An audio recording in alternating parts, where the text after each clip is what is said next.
Hello, hello, Shagath Unknown here. Welcome back to Caves of God here on the 4th of February, 2023. I almost said 2025 for some reason. Local time 1815. And last time we finished off with the Tomb of the Eaters, and we are back here where Barathrum is hanging out, and we have Pax Clonk here and Q-Girl. And I forgot what they called it, but we want to build a mech, basically. The climber is now a mech. And it's going to be a big old beefy boy that we can ride, we can pilot, we have a passenger that can fit in there as well, and it's going to be all kinds of cool stuff. And there's like this gigantic, huge recipe thing that we have to follow to make it happen. So like if we, this is called the creature, so we say, can you tell me about the components? Well, let's say, what should I know about the creature? I will bond with it. How does it work? Creature follow you like friend, also can enter creature and take control. One friend fit inside with you. Barathrum and I will ascend the spindle inside the creature. Yes, but before then, can walk around with the creature. Talk, fight, sleep, the normal. Friend. Can the creature wear equipment?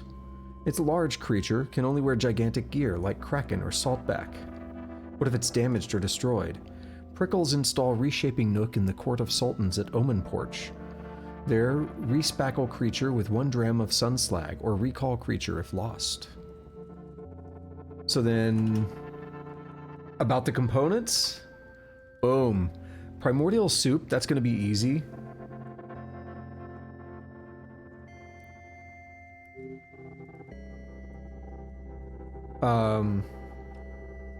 We know where to get that, but it needs primordial soup to power it, basically.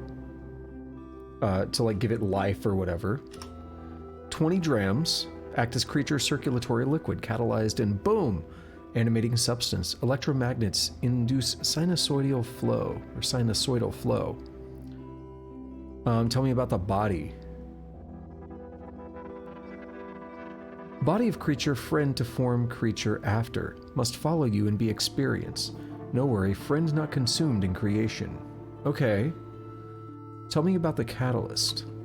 3 dram of pure liquid to catalyze soup and circulate nutrient. Liquid choice, alter sanguine mixture, change creature. So just any liquid? Very interesting. Tell me about the Atmos. Atmos transcendental imprint of being. Pattern trait after creature part crossed with body. Tell me about the armament. Zetachrome weapon. Attune creature to the martial art and shape metachrome fist types in the fashion after.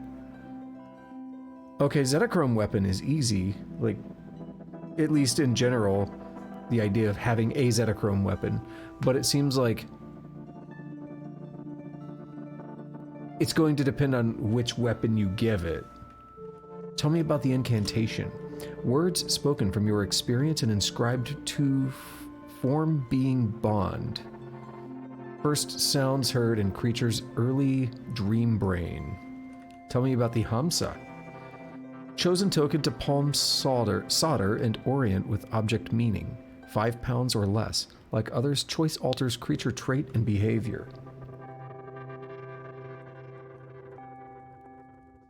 Tell me about the power source. And this is the one I remembered the most. Ascending creature need Mightful battery with rare electromagnet shielding. Purple prickles make neutron cell with 3 flux drams, or must find different source. We heard a little bit about that other source. And where do I place them? Interact with scrap clay mound, then chat clunk to solder circuits and stir the soup. This thing here? It is. So we could... Interesting. You have nothing that meets the requirement. A Hamsa. Wow, so we can see what it all does. Holy crap. A lot of skill points, so it just levels up and stuff. 8 ego. Wow. Give it a lot of hit points.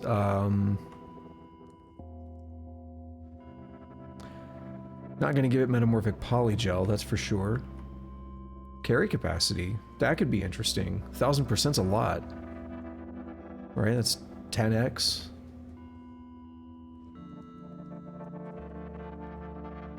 Well, it's like not really 10x, right? So it's plus 10 times what it... It's confusing.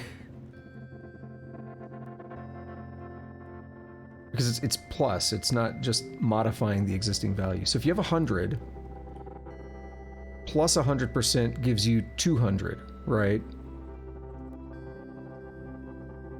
Plus 200% gives you 300.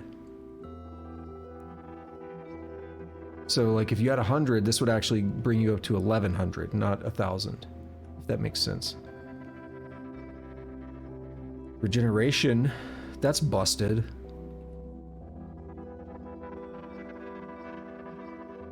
Well, there's a lot to think about here.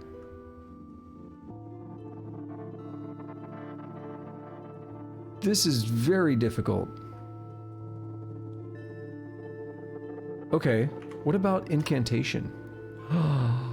Ooh, yeah, so this is just straight up based on everything we've done. He said that, but I didn't know what he meant by it, right? So now seeing this in action, it's literally just every major event that we've done. This is like what shows up in your log when you die or something, right? These are all those events. And this is cool. We get like ego. I don't know how it's gonna work. Like that's the thing. I would like to... I tried looking into this a little bit, but I had a hard time finding anything. Like it doesn't seem to be on the wiki, at least based on the searches that I did. It's fairly new, but I thought, you know, I assumed it's been in the beta, maybe not. That's pretty good. 5 intelligence, willpower, and ego. That's like really good. Just for calling a place by something, that's ridiculous, okay? 3 random body parts, okay. Armament. Right, we need Zetachrome, so we can't do that. Atmos, nothing. Catalyst. Here we go, so this is pure liquid.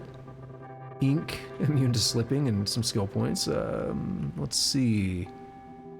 Regeneration is pretty good. Willpower is pretty good too, though. For cooldowns.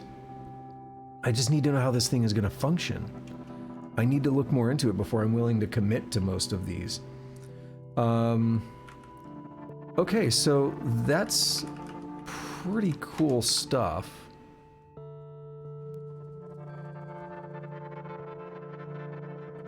What do I have in here in terms of the page? It's from Barathromites. Okay. So I can actually use this to gain favor with the Barathromites. And speaking of, who likes you, who doesn't like you? Putus Templar, okay. So here's something I was looking into just a little bit ago, a couple hours ago. And I want to try it, but I don't know how well it's going to work. I mean, these are considered artifacts. And I'm pretty encumbered, so I'm going to need to drop something. We can come down here. I'm going to need to drop some stuff that I don't want to lose, or that I want to keep these things around in some manner, but I need to make room for other things to do this. I'm looking for, like, the headers, like here, that 16 pounds on the right. I'm looking just at the headers to see, you know, where I have the most money, or the most weight. So it's got to be... Missile weapons are pretty bad.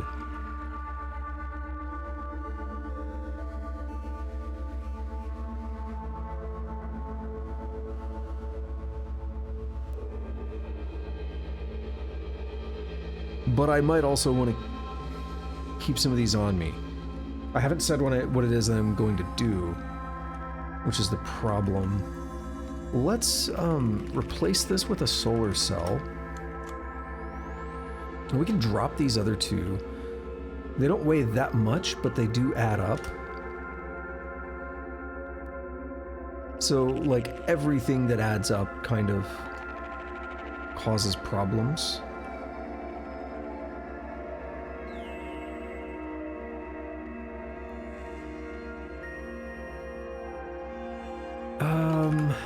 Anything that I want to pick up, like an electro bow maybe, because I think I can use this. There are those 3 carbines there. And maybe the turbo. Turbos are not the most common thing, and I will be losing it, but I have my reasons. All right, we're gonna head back in just to get the checkpoint. I don't feel like dropping items again. You'll notice I get very lazy about that. We'll take this dagger as well.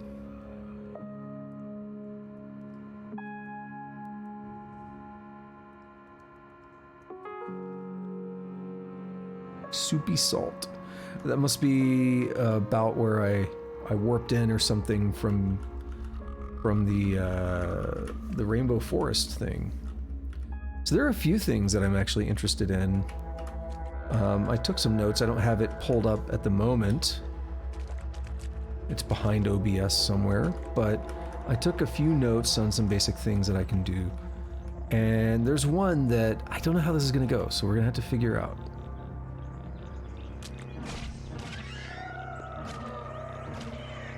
I don't know why I went there. Yeah, I don't care about the hostiles. Go away.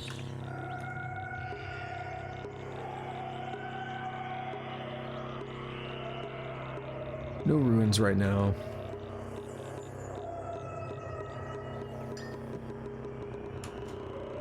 Nope.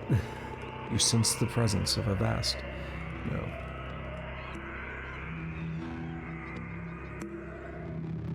Actually, I'm getting a little worried about what's going to happen. Like, we do need to go here for what it is that I'm trying to do.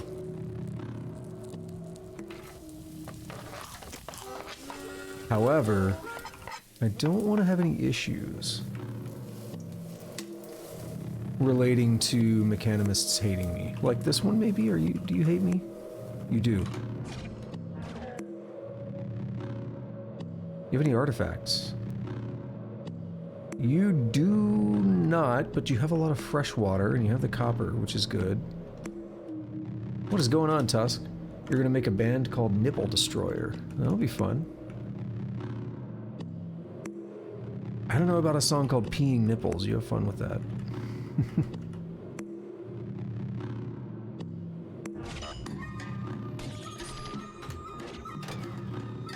Alright, what do we have in here? Who's gonna be mad at me?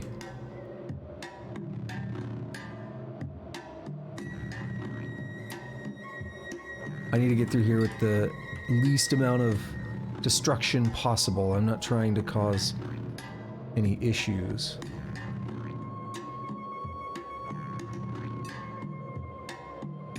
Uh-oh, I sense a... Ooh, Magnesium Star Alarcheva. What are you? Where are you from? Your new place, maybe? No? You're the extra-dimensional Svardium Eld and Esper... Oh, you're very tough.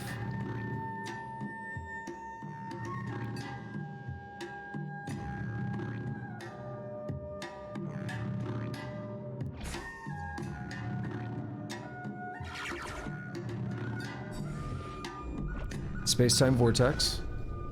He's duplicating himself.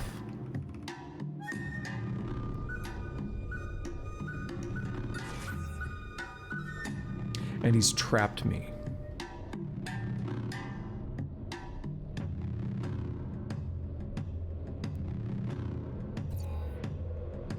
There's not much I can do. Especially with them being so far away.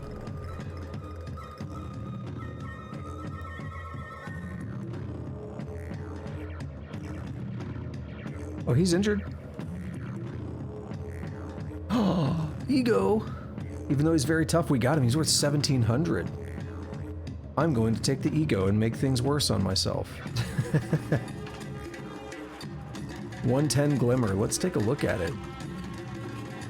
Currently you're being watched and pursued by eagles, tossed servants, and birds of psychic prey who seize powerful espers from their roosts. You're visible to psychic beings from other dimensions. Everything is still level 10. Next point of ego will get us to 11.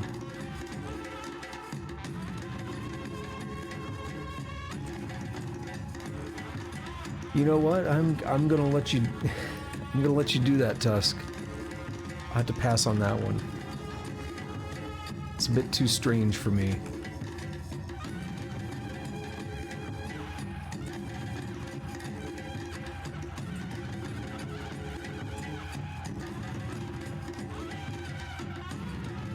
Nullworm Skull is good, if you want that ego. So we've already read about that, so I'm just going to ignore it. Is there anything in there? No.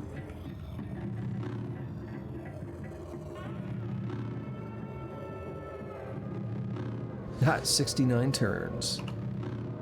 Alright, well, let's go down here.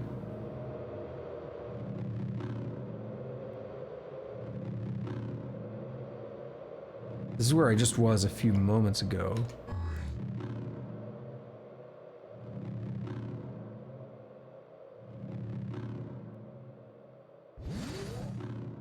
Precognition's gonna wear out. Are you mad? You're cool, okay. Like I said, there's something very specific I'm trying to do.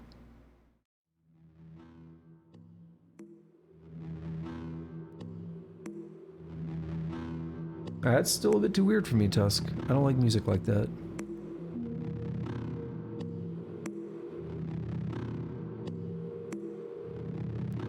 Alright, here's where I want to be. But precognition is currently on, which is good, because I don't know if this is going to work. I don't know if they're going to stay hostile or what. Why am I under attack? Because they're mechanimists, but...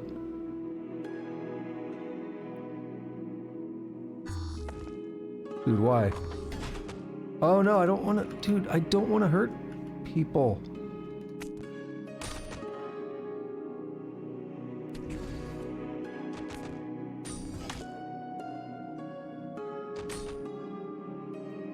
Dude, this sucks.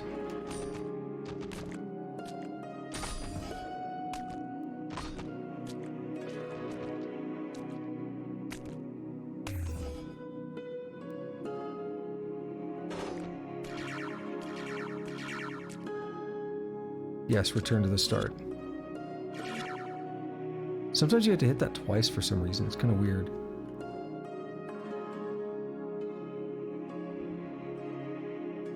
Alright, we're going to wait that out, and we're going to do it again. I don't know if this is going to work. I might...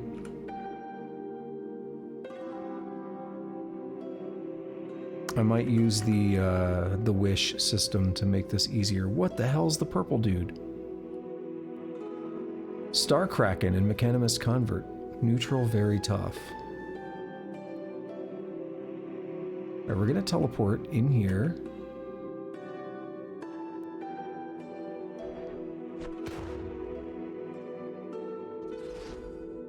Alright, this is it. I made it. This is exactly what I wanted. So apparently, we can actually,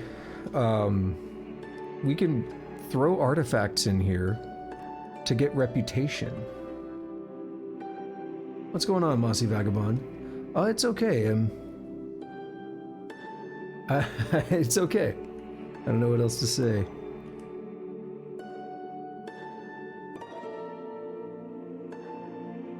Let's see. Put that rifle in there.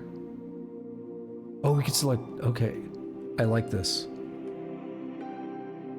Put that pistol in there.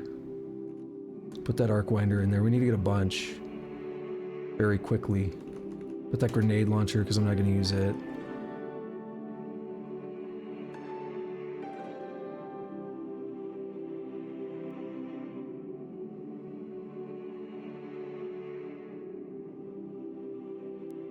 What else? I don't know how much I'm going to need right now. Yes and no. Yes and no. I made the mistake of doing, the first time I beat the game, of keeping it on, like the permadeath mode. It's like, I'll probably never do that again.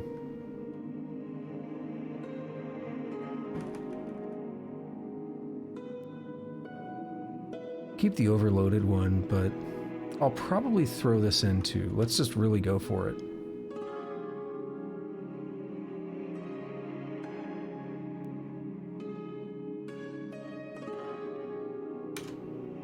The mechanimists are now indifferent to me. So with that in mind, they're still hostile. Why? That's not good.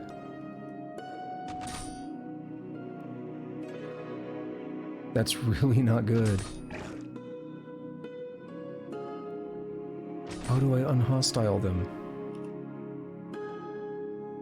Wait, neutral. Did they give up? You're still hostile. Why? I didn't touch you. What about, you're not. That's good. So the furthest I made it on the permadeath mode, I don't remember if I beat Golgotha or not. That might have been where I died.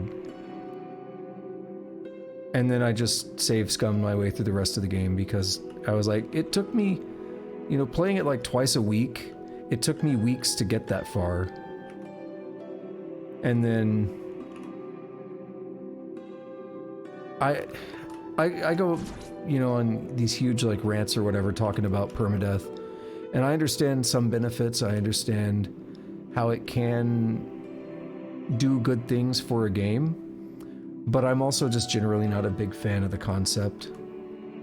I like it on paper, but I don't like it in practice. You know, I bring up Cataclysm Dark Days Ahead, where you could spend literal, like, you could spend so much time on a character, and then you make one tiny mistake, and it's like, oh yeah, you're just dead now. You know, I had a character that for a while I was streaming it every day for like 2 weeks, and then I was doing it like 2 to 3 times a week for the next month, and then I died, and it was like, that sucks. I don't enjoy that.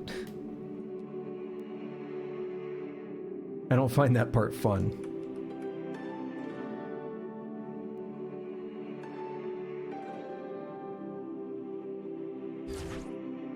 Alright, are you neutral now? What's your... You are! Good, we fixed the reputation.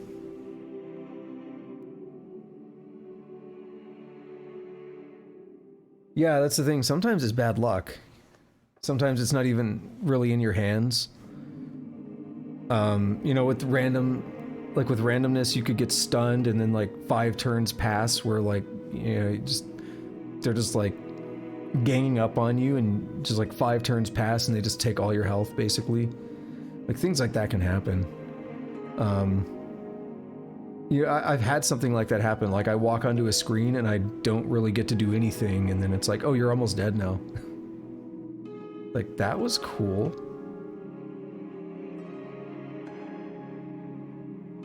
My argument's always been I like permadeath for shorter games. I think personally, I don't like it for really long games like this. For shorter games, you know, like a Rogue Legacy or something like that, I love it. Like, I think it helps those kind of games. It gives you a lot more pressure, but if you die, you don't lose more than, you know, 30 to 60 minutes, and that's still a lot, but I think as much as Noita is one of my favorite games ever, the permadeath on that just makes me sad because like a big Noita run can be many hours, and one mistake, it's like, oh, you're done now. Bye. It's like that can be very painful. Alright, so give books. This is something I've been wanting to do for a while.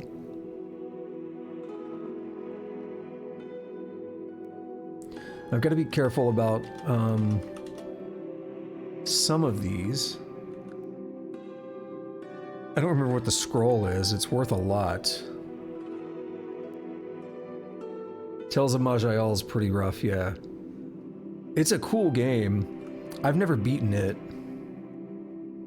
I do like that this game has the roleplay mode. Like, I really like that.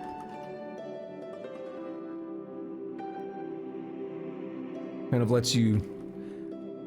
I don't feel like... With roleplay mode, I still feel the pressure because I don't want to like... I don't want to be in the middle of a dungeon for like an hour and a half and then die. But if I do, I don't lose my entire run. Yeah, you didn't know about roleplay mode? It's, you could just pick it when you're starting your character. And, when you leave... Like, when you go to a town, like 6 Days Stilt here, when you're, like, entering or exiting that town, the game actually saves. Like, a real save. And then if you die, you go back to that point.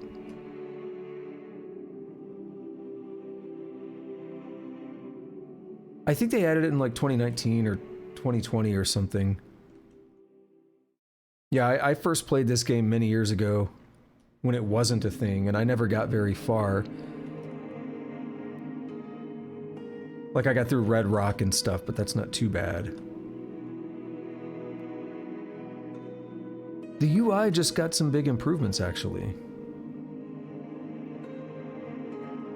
So they just put an update out, the Stair update, like in December, I think, or maybe late November. And it completely updated the UI to, like, it had been in the beta branch for a while, but it completely updated. It made it a lot nicer. Let's turn all these in. That's a lot of books. 12,933 boom! Give me that mutation point and that attribute point. Yeah, so one of my favorite things is when we go into the look menu here. This look menu, I liked the original one, like the nice little like green, like the off-green color and all that, but it was a little bit hard to read. The text is smaller and the text stands out more, and it fits all the information without you having to scroll through the menu, and I find that really helpful. And the way that the chat log thing fits onto the, like it's, you could still make it float. I don't remember how to do it, because I like it like locked into here, like into the window or whatever, but you could still make it float like it used to look. But I think this is better because it doesn't block the screen anymore, and the text, once again, it like stands out. It's easier to read, and it has like zooming. You can like zoom in and out now. That's been on the beta branch for a while, but now it's just like here. And you could zoom way in. Like, I don't understand why I can zoom this far. I don't understand why I can do this. Like, I've unlocked my mouse wheel and I just keep flicking it.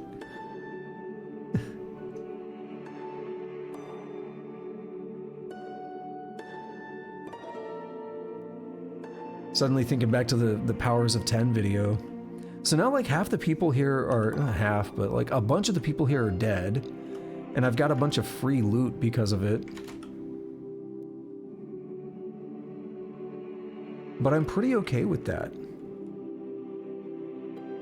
I want to talk to you, and I am looking for work. I'm going to skim through this because I've read this on stream before.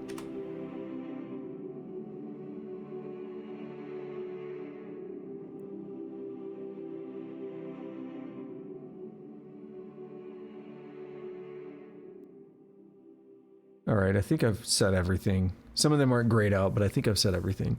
Very well, I will go to Bela as you ask. Thank you, live and drink. I receive a yonder cane. Now, when I was looking around at some stuff earlier, I did see that there is something I can get for doing that quest, and I haven't actually done that quest. I've only received the quest before, I've never actually done it. So I'm interested in seeing how that might play out. And now I need to find... Oh no, it's Supper. Yeah, it's that guy. I will share secrets from her chef's life. And these increase quite a bit as you hand them in. So we get another 15,000 experience. Love it. Okay, let me take a look at a couple of these books that I kept. Across Mograyi. Whoops, wrong button. Read.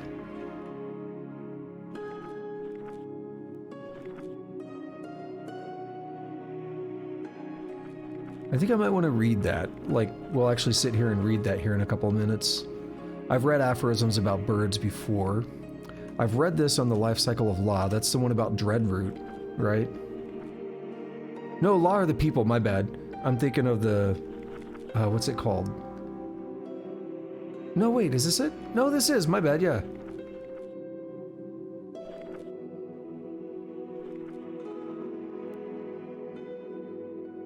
Oh, no, wait, I'm going back. It is, yeah, Bela, these are the people.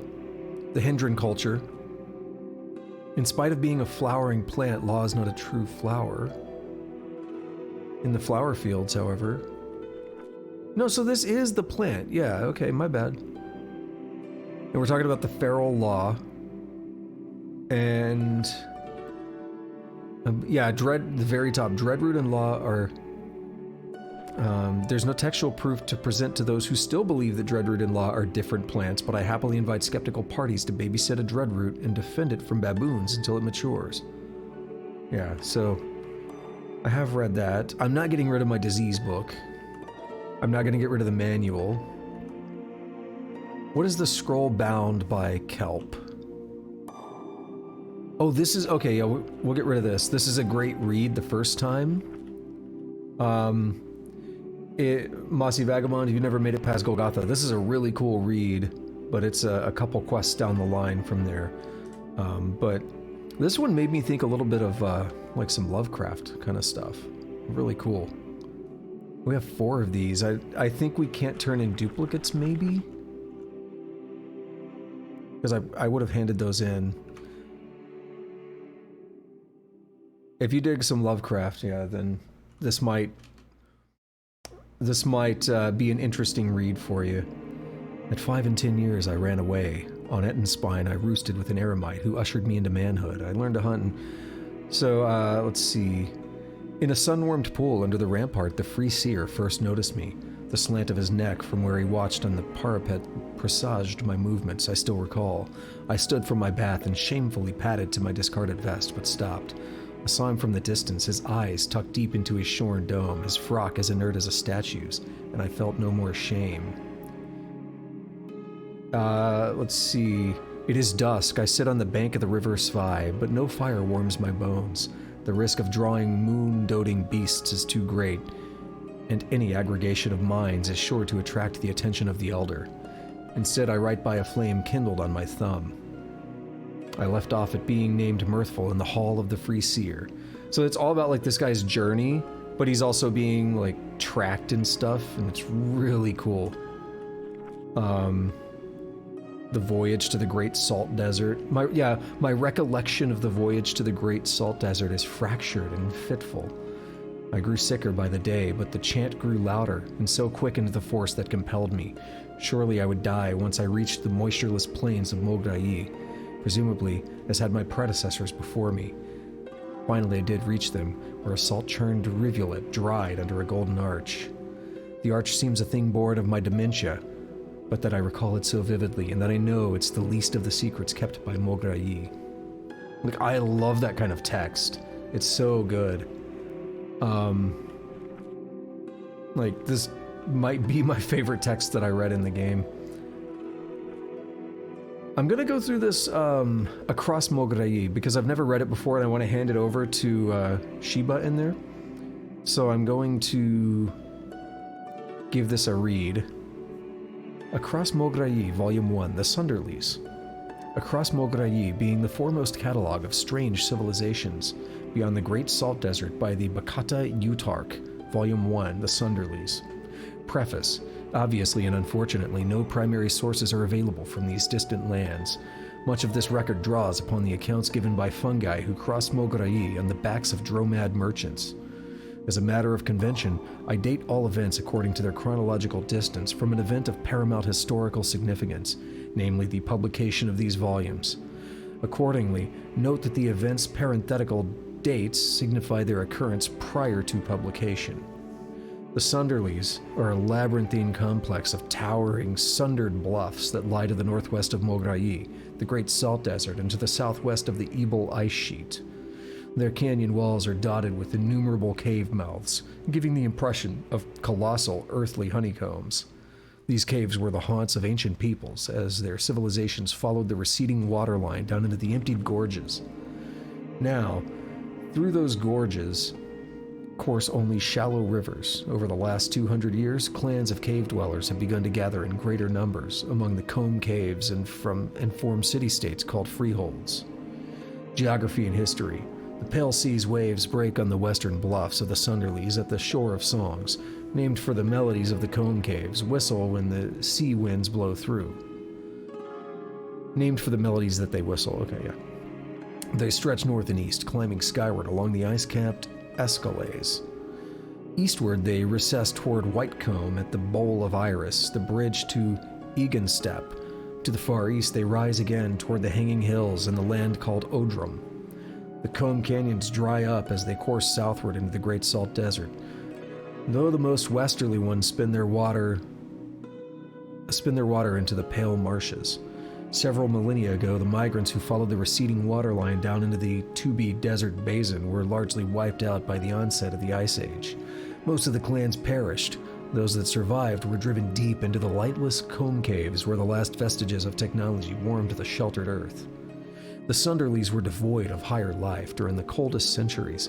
Giant, ice-sheathed worms coursed their way through the frozen caves, and woolly rocks made their nests atop the snowy peaks. But what remained of man did not emerge for thousands of years. A millennium after the last people were driven into the earth at the height of the Wrathchild Empire in the great southern salt desert called Mograyi, a race of beings known as the Ophidians migrated north from their desert city to the Sunderlies. There they escaped the reach of the Kuyeti, the monstrous man-scorpions whose empire spanned the great desert.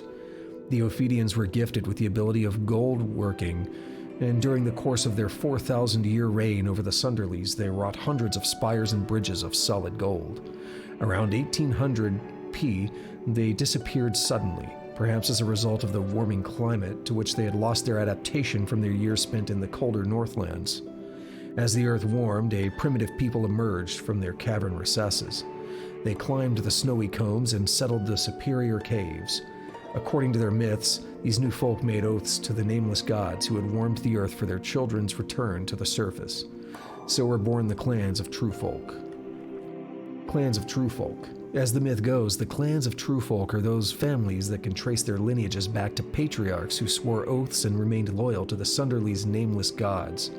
There were those who betrayed the nameless, forging pacts with strange foreign gods in exchange for gifts of power. According to the true folk, those traitors and their cursed offspring, aroused by their greed, made war upon each other until their families were sundered and driven apart. All the while, the true folk remained stalwart in their holds, readying their might to serve vengeance to the traitors. So began a long history of slavery. Over time, several of the children of the treacherous became remorseful, and the relationship between master and slave matured to something akin to master and servant. To the present, several of the gifted or accursed tribes remain indentured to the clans of true folk. So the great clans, Clan Sotur. The Soturs, one of the eldest and largest of the 8 clans, have dwelled in the comb caves along the shore of Songs for 1,000 years. They claim descendancy from Sotor's Stonehands, who woke thirsty from his cave one morning and beat his fists against the earth until the gods summoned the Pale Sea to appease him. For hundreds of years they have warred with Clan Rowan, various mutant tribes, and the slug-mounters of the southern marshlands, though recently their feud with the Rowan was put to an end by the founding of Perth. Clan Sotor's sigil is a sundered mountain. Clan Plutarch. Clan Plutarch descended into the Sunderlies from the frozen Escalades a millennium ago. Their patriarch was Plutarch Icewreath, who was said to be trapped in a glacier for thousands of years before the gods unfroze him, so that he might spread his progeny and rule.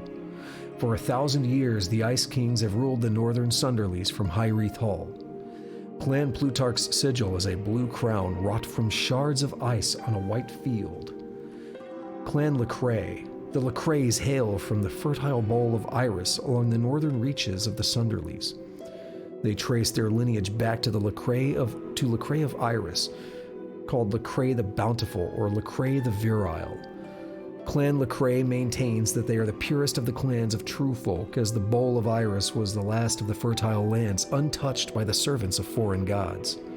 Unsurprisingly, this notion is disputed by the other great clans. Clan Lecrae's sigil is a horn of plenty on a verdant green field. Other clans. Clan Karst. The people of Clan Karst are thought to have migrated to the western Sunderlies from the ice pyres adjoining Fuming God Sea. Little is known of their progenitor, Karst, but that he appeared on the shore of Song, still smoldering some 400 years ago. Thusly, Clan Karst's sigil is the smoldering silhouette of a man. Clan Rowan. Clan Rowan claims descendancy from Rowan Godfear, the brother of a Sotor king. The pious Rowan broke away from Clan Sotor on account of a religious dispute with his brother in 623 PP. The two clans warred for 400 years before Elon of Rowan swore fealty to Gannon of Sotor and helped found Perth in 211 PP. Clan Rowan's sigil is a man with his arms outstretched, in one hand a knife and in the other a human heart. Clan Veniswool? The children of Clan Veniswool supposedly hail from the far north, beyond even the haunts of the Plutarchs. There they lived among the snows and hunted the great woolly rocks that perched atop the mountain peaks until they migrated southward into the lowland canyons. Clan Veniswool's sigil is a great woolly rock with its wings outstretched. Clan Calypso. The river folk of Clan Calypso claim descendancy from Calypso the river wife. Some claim she was in truth a river nymph, and that her beauty was such as to tempt a river god into revealing to her his name. Clan Calypso's sigil is a lock of raven hair bound by a strand of cragweed. Clan Daniskjold. Boasting some of the last several centuries' fiercest warriors, Clan Daniskjold has stalked the central Sunderlies for nearly 600 years. Their patriarch was known only as the Hunter Daniskjold, the most ferocious warrior to have ever lived. As the story goes, the great clans heard the tale of a voracious warrior squatting in the Combe Caves in the heart of the Sunderlies. Each clan sent their strongest man to best in the single combat the beast hunter who called it. Each clan sent their strongest man to best in single combat the beast hunter who called himself Daniskjold. The hunter fought and slew each man in turn. As the last lay dying, he turned to the hunter and asked which of the gods had taught him to fight with such ferocity. The hunter replied, "None. My master Daniskjold taught me. I am his servant, but a tenth the man he is." Clan Daniskjold's sigil is a pair of crossed ashen mauls on a blood-red field. Clan Carcayan. Formerly one of the elder clans of the true folk, the children Carcayan are descendant from Carcayan called the Clay Man. He lived deep in the heart of the central Sunderlies amongst the ageless rocks, from which it was said the gods wrought him. Though the clan was counted among the true-blooded, they long held the secret of their patriarch's deific betrayal and the gift of shape-shifting bestowed upon him by the treacherous god Rorth. That secret was unveiled at the Court of Face in 24P, after which the other 8 clans in their fury joined strengths, sacked the Carcayan freehold Carcania, and wiped out the Carcayan line. Though rumors persist that some of the family escaped, Clan Carcayan's sigil is a human face sculpted from stone bluff. Freeholds, major freeholds. Perth, founded by Clan Sotor and vassal clans Karst and Rowan in 211 PP. Irisveld, founded by Clan Lecrae in 161 PP. Attenreach, founded by Clan Plutarch and vassal clans Veniswool and Calypso in 102 PP. Oth, founded by Freeman Oth and the Tyrants in 61 PP. Goldmouth, founded by the Merchant Guilds in 38 PP. Other freeholds, Danehold, founded by Clan Daniskjold in 145 PP. Abandoned freeholds, Carcania, founded by Clan Carcayan in 190 PP, abandoned after the fall of Carcayan in 24 PP. Alrighty, what is that emote, by the way? Oh, I love it. I love it. I had to get a little zoom in on that.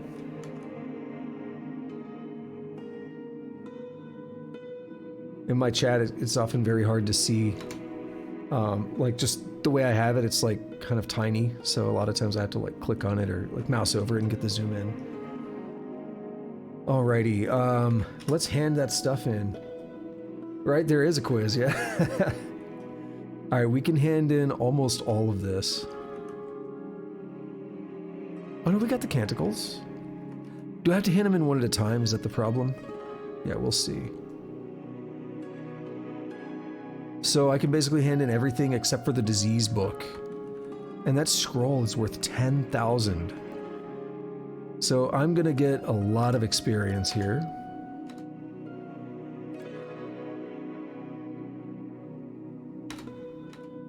And just keep getting 100 experience for the same book over and over.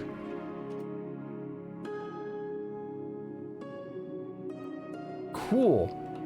So we just gained a level and like 60% of another level by handing in books and secrets. Love it. No combat needed. Now for the next fun part, we got an attribute point. So we're looking at level 36. We're gonna have 32 willpower, which is the max to get like cooldowns. So I want to confirm something first. We're gonna do precognition. It's 151, and toast is 15 turns. So now we're going to get that point of willpower. And we're going to use toast.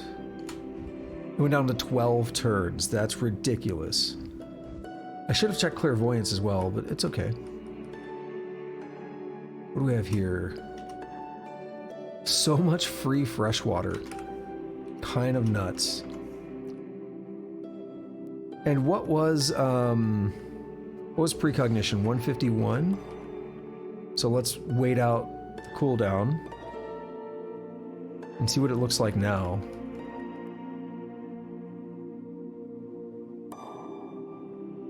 $126. That's really nice.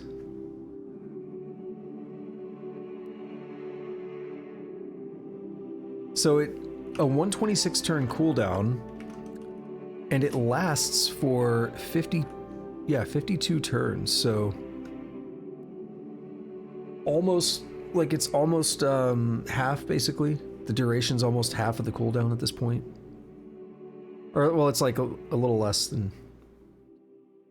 I know what I'm trying to say. I'm not saying it well. Alright, let's get those missiles, even if I'm not going to use them. And sell them or whatever. But yeah, by the way, I'm back on the topic from before, because a lot of reading and stuff happened there. If you haven't played this in a while, the game has changed substantially, for sure. Because it's changed a lot, you know, since the last couple of times I played it, I guess. It's definitely worth going back to from time to time. I mean, they just put that new update in like a month or a month and a half ago.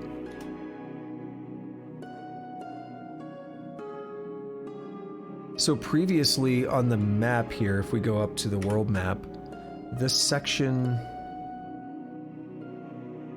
way over here is now called the Moon Stair, and it used to be called the Deathlands or the Deadlands or something. I think Deathlands, and it was basically the in-game area where like the main quest didn't take you there because the main quest isn't finished, you know, so it didn't take you here. But now they've actually like updated this entire area to now be the Moon Stair, which is pretty exciting. It used to look different on the map too. Get back to being eaten by Snapjaws. I mean, I would say, you know, play the game the way you want to, obviously, but I would consider the roleplay mode, definitely.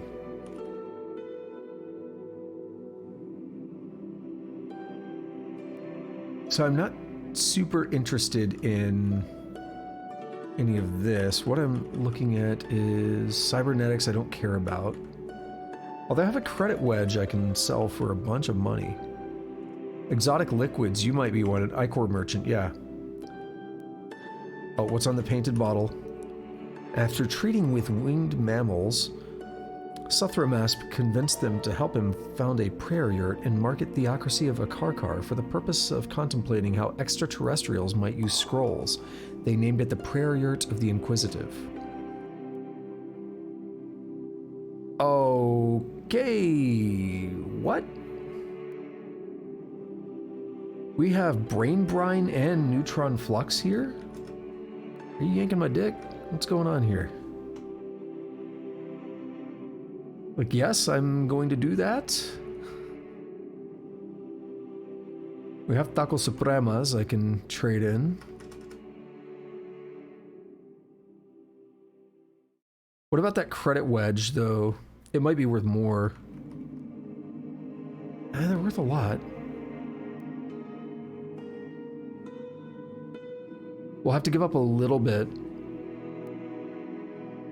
Ooh, you know what? Instead of the Taco Supremas, what if I get some of these weapons and stuff, like the psionic?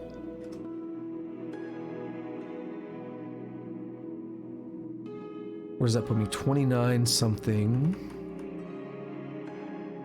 Let's just see what I can work out here.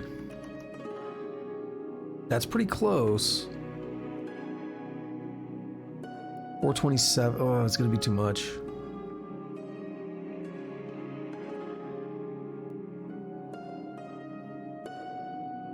Oh, this is fine. Because we can go get free water. So I needed Neutron Flux for two different things.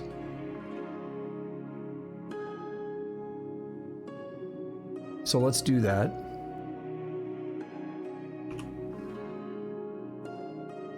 Yep, pony up. That's good.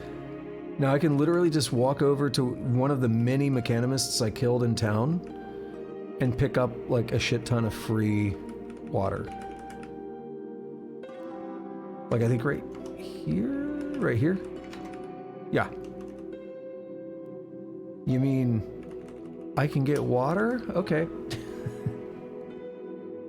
Easily makes up for the water that I just kind of gave up on that. Cool. And we could look around a little bit more for another Icor merchant.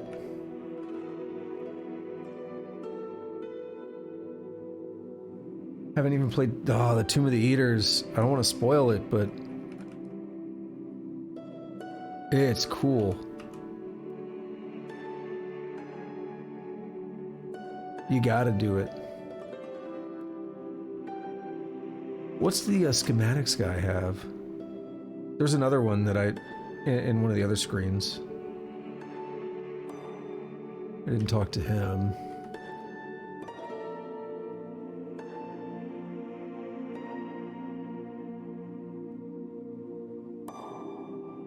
Leyline puppeteers. Channel grooves are cut into the glove's static dried palms in the impossible patterns of leyline geometry. The fingers articulate at interesting radials and spin the latent into being. Like, the descriptions in this game alone are enough to make me want to play it. Chefs can actually have Neutron Flux as well, I think. Or was I looking at something else? I always do it, but a lot of the writing does remind me of Lovecraftian stuff. I hate to, like, always say that, like, that's Lovecraftian, but, like, a lot of it is, in, like, the best way.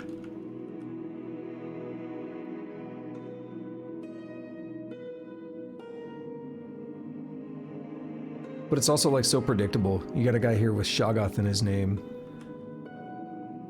Shouting Lovecraft all the time. But, like, some of the... It's just the way some of the things in this game are written. The descriptions. There is a certain style to the descriptions.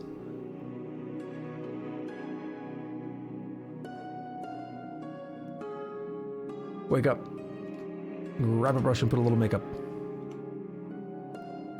Anything interesting? I'm not see. We have a spiral borer. That's a hard word to say.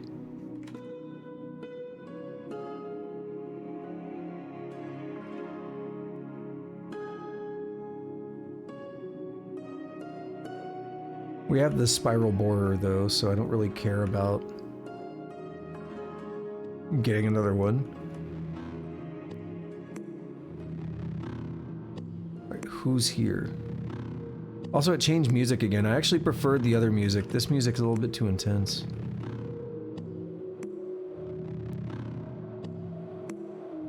It's just like really loud compared to everything else. Alright, so we have an Ichor merchant. This is the one I already went to though, isn't it? Yeah, I think so. Yeah. Well, we made out with some decent stuff here. So let's go over to Bethesda Susa. No ruins right now. No ruins right now. Is the alchemist still alive? I saw him once. I don't think I saw him again. But I wasn't really looking for him, right? So it's possible that he is still going to be around. There's also the invisible troll that I never fought. I just kept ignoring him every time I went in and out of here.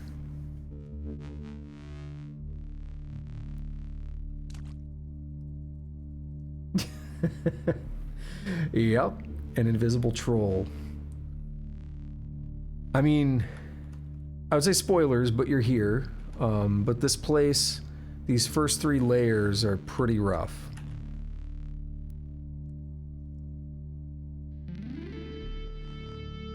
So I'm gonna precognition and let's see if we... Oh wait, I see where he's at. I saw something moving, basically. So let's get, like, right here. It hit me. I'm sure it just hit me. But I have no idea where it's actually at.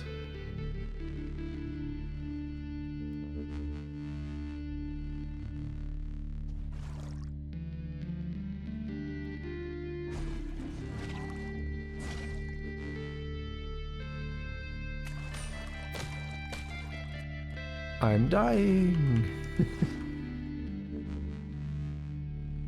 I see some stuff moving this way. Like, if you see puddles on the ground changing, that's probably where the troll might be. Don't return to the start. We're okay.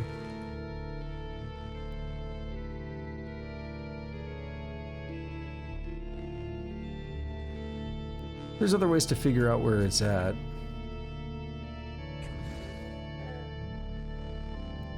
But I'm thinking at this point, I still don't feel like fighting him. He was somehow easier in melee, my last character. Or I just got lucky. Alright, we are looking for the alchemist.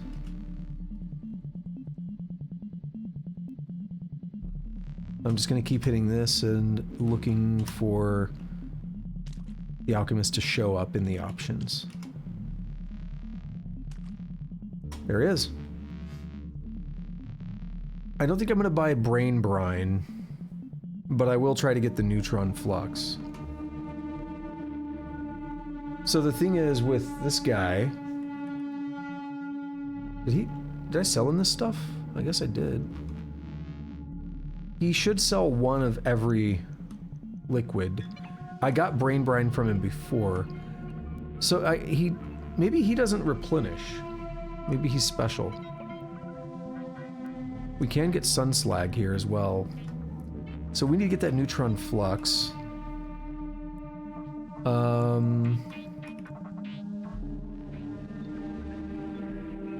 Give him the Cybernetics wedges. Oh! Okay. I need about 200.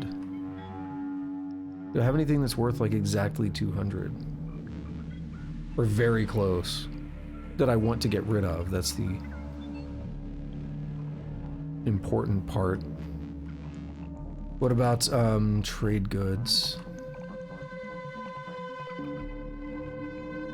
Advanced toolkit, but I don't want to get rid of it. A gold nugget. Perfect. So we now have 2 drams of neutron flux.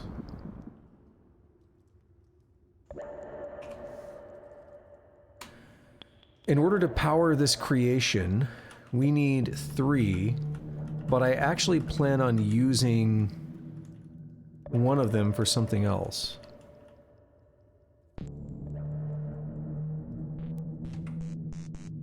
But I also know that the other thing is going to be very expensive to do, and I don't know how expensive.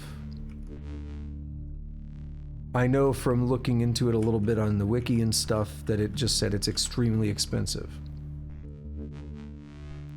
To be honest, I consider what I just spent extremely expensive, but it's doable. So I suspect it may be more than just 1,000. It may be many thousand, I'm not sure.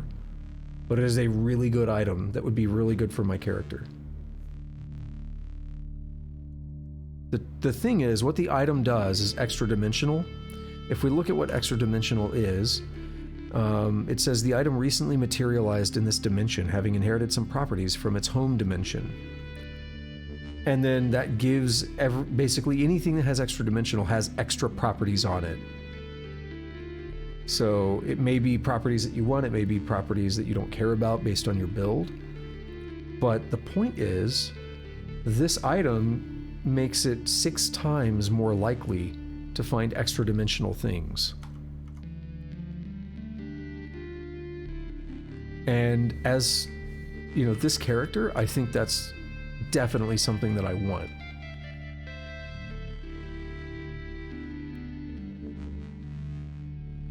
So I don't know if I want to go for that right this moment. Oh, you know what I didn't do?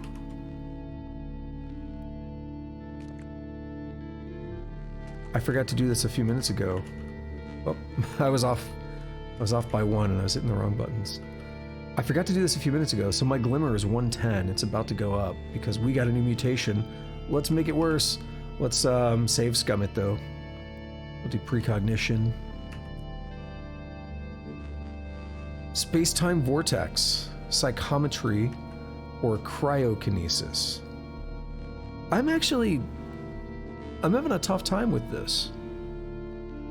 Psychometry is really good, but we can also get it kind of for free if we go to Ezra. The problem is then getting from Ezra to somewhere else without losing it is the difficulty. I mean, you can also get it with bananas. So you could, like, force yourself to get psychometry temporarily.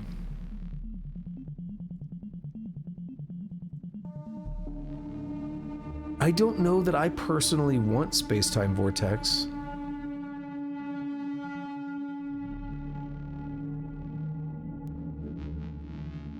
But I mean, it seems interesting, but cryokinesis, I'm a little bit torn on. I mean, I use torch a lot, but some things might actually like fire. Cryokinesis has the benefit of actually freezing them in place as well. I'm really torn on this. The thing is, it's also another attack.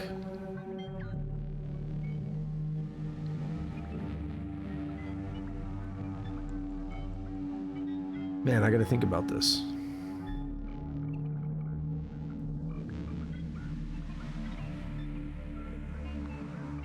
See, psychometry, it lets us open doors, but I can also just disintegrate things. The real benefit of psychometry is just the artifact stuff. Identifying artifacts and learning how to make them for free, basically. By getting psychometry before, I was able to learn how to make a shit ton of things that I shouldn't really know how to make.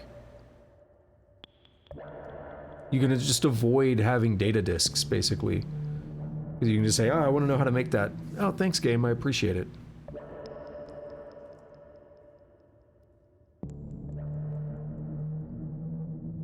And cryokinesis is exactly the same as torch in terms of the... I think the damage is going to be the same, like, you know, number of dice and, you know, how it's being divided and stuff. The area is the same, the range is the same.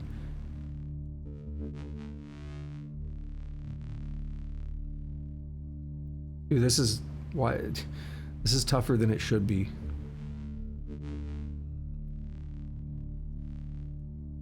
Like, everything is telling me cryokinesis, but my gut is saying psychometry for the convenience.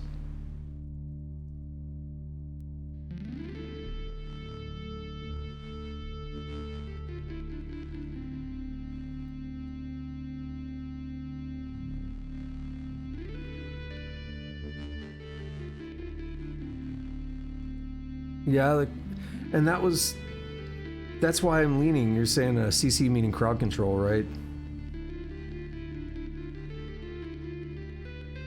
And that's what I was mentioning a couple of minutes ago, or whenever I was saying that the benefit here over torch, over pyrokinesis, is that it can actually stop them.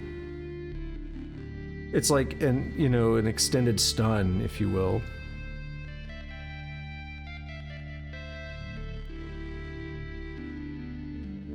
And it's funny too, because you both said something at the same time, which disagrees. Convenience sounds good, but also the cryo's hard to beat. Like, again, what it comes down to is I can go get psychometry if I want. Temporarily, but it still lasts a while. I can use a recoiler to get over there and just get psychometry anytime I want.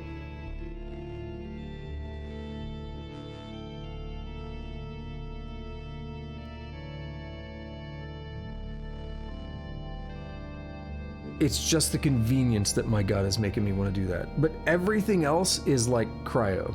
So I'm gonna actually do cryo. We got chill. And we got more glimmer. Let's read it. We have Rux, Taw's most powerful servants and birds of psychic prey who seize masterful espers from their belfries. You're also visible to psychic beings from other dimensions, of course. So if we look at cryo here, 10d2, 10d3, 10d4. 10d3, 4, and 6. So it looks like pyro actually deals more damage, but we're probably going to get to freeze things, and it's going to be exceedingly helpful. We're going to warp to the Ood Freehold. Get out of there. Get out of that place. What buttons do I have? I have lays, I have toast.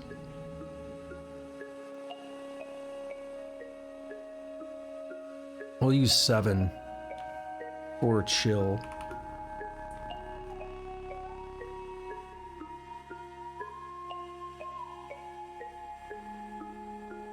I'll have to get used to using it.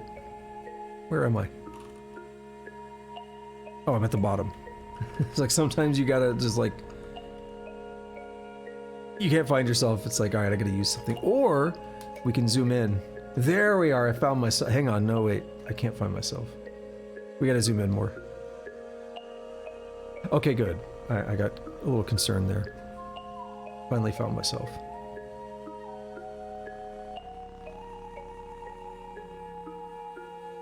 I like how ridiculous that zoom is. It's so stupid. I like the idea of precogging your mutations.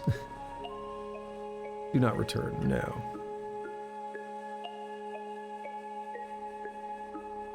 So then I walked out and I just got an actual save. And you see at the bottom there's saving checkpoint. I got another one there. Basically when you go in or out of the cities you get the saves. I was kind of interested in doing something, but I don't know how much money I'm gonna need. I don't really want to spoil it yet, so... Instead of doing anything there. We're just going to hold off a little bit. We're going to come hang out over this way. The moon stair's geometry is too disorienting to traverse it via the world map. You'll have to find your way on the surface. Oh, the animus of a vast mind, huh? Well, that means precognition time. And... clairvoyance. So we have a slumberling. We have a stasis miner. Deep slumberling and psychic thrall. So this, he's average. Nashum Umir no longer. Taz Telemagenta Rook. Alright, we're gonna sunder its mind.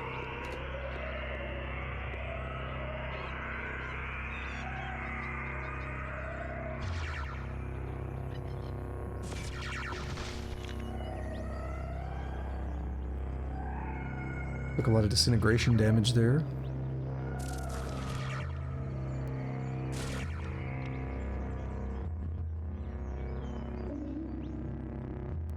Oh, that sap. It drained the Tartbeard's agility. No. We don't do that here.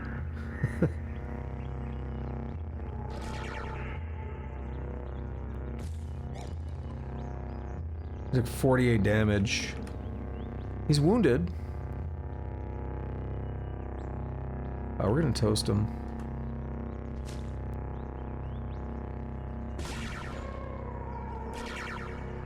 My health dropped. Well, we can't have that. I hate when they summon plants and crap. Was it, what's it called? It starts with a B.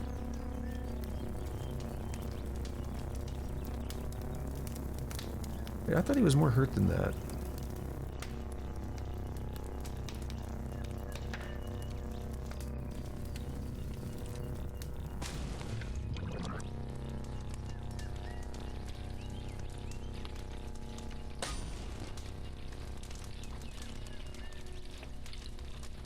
No, this is...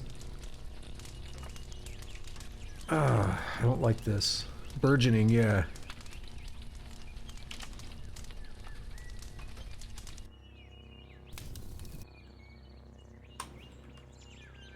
Can I do this? I can. Alright, we'll go back.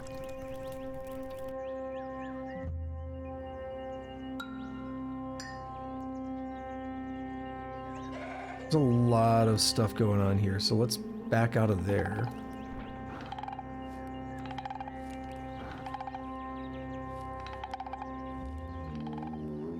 They still hit me pretty hard, didn't they?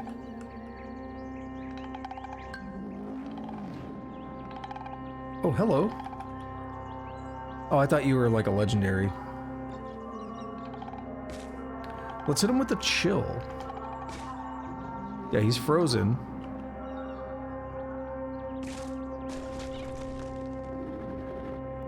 And 3, 4, 5, 6, 7, 8, 9, 10, 11, 12, 13, 14, 15, 16, 17, what? 21, 22, 23, 24, no, come on. 26, is he just not moving? He's still frozen? Oh my goodness. That's better than freezing hands by a long shot. What is lush acid? What is it sap?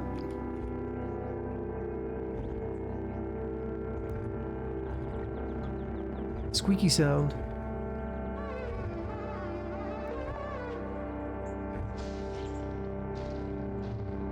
Okay, so chill is like just busted.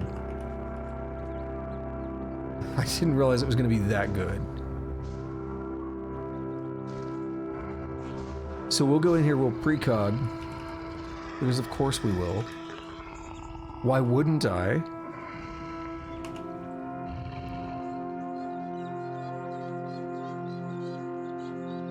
And let's try this again. Alright, you know what? Don't care about anything else. We're gonna chill him.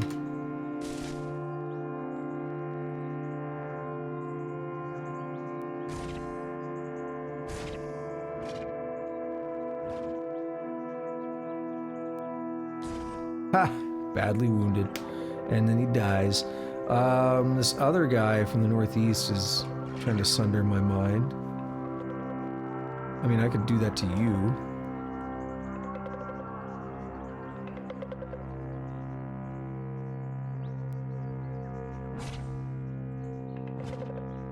There we go. They're never worth anything more, but it's fun. Are you cool now? Are you? You are, because you were a thrall.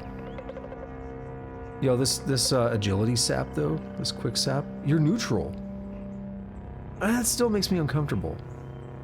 Gotta be honest, it still makes me uncomfortable. Hey, you little jackass. This tart beard.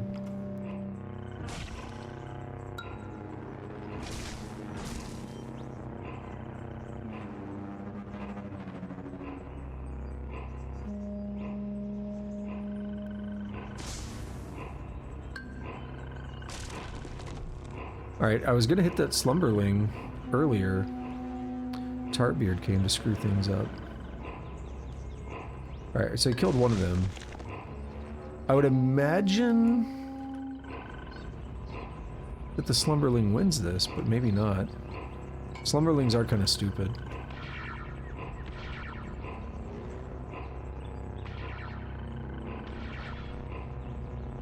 Alright, got it. 750. You love to see it.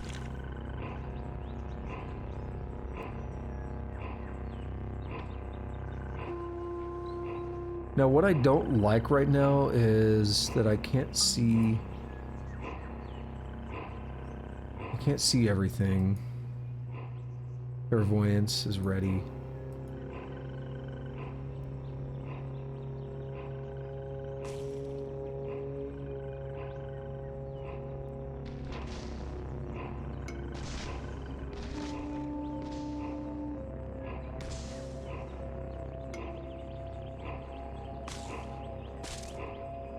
Yep, got him.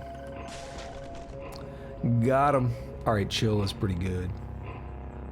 Wait, what? Oh, there's a Sphardium over there. I was like, what is that sap attacking? Permanently drains the Sphardium. That, dude, I don't like that. Saps make me nervous.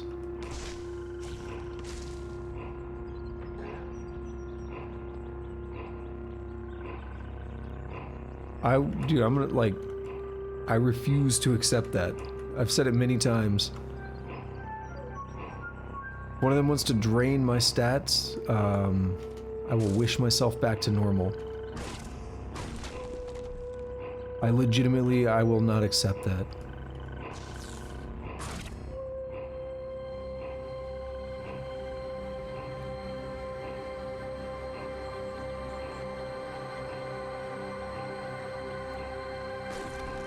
Alright, got him.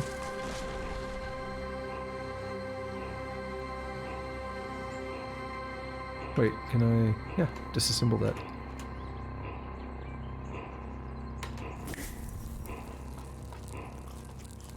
I put in degenerate nimbus bark, an extricated prism fragment, and a sesame seed.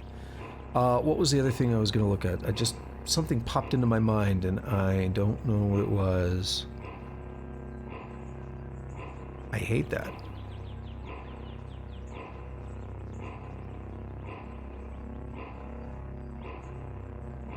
Anything in here that I want?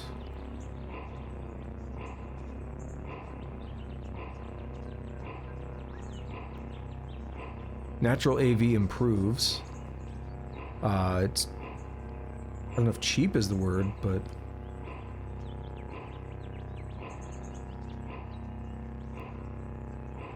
that's currently the thing I'm leaning most towards.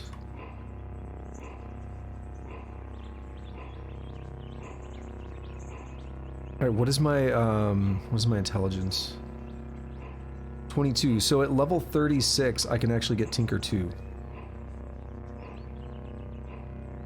Unless... hang on, is that being buffed? It's not. So yeah, I can get, what's that gonna be worth? 200. Oh, that's easily affordable.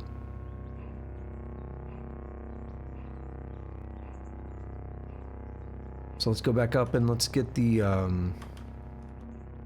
The natural AV. Where did it go?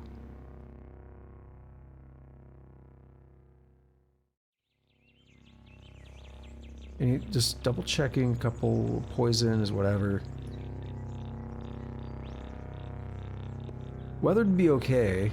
Like it could be okay in certain circumstances. Yeah, I'm gonna get that natural AV because I'm pretty weak. The way I am set up, I cannot handle a lot of damage.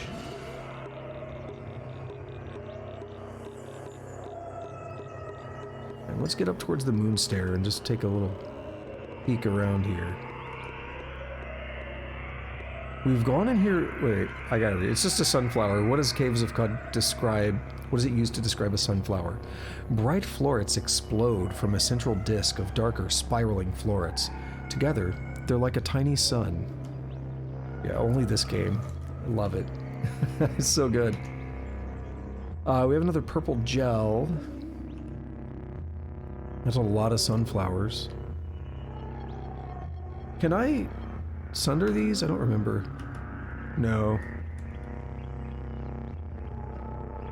Right, there's nothing to do with sunflowers.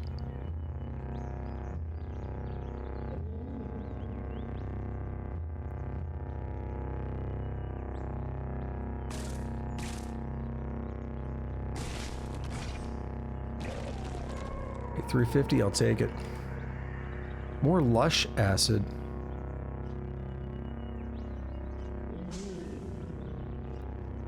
Hey there, buddy. I heard you wanted to chill. I do label this as a chill stream.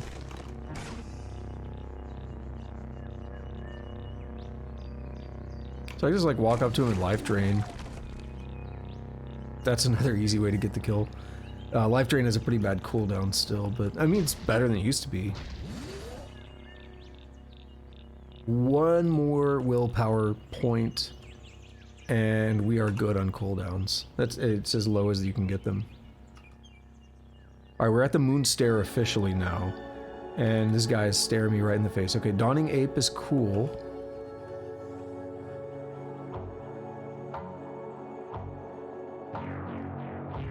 We've been in here once before, just briefly.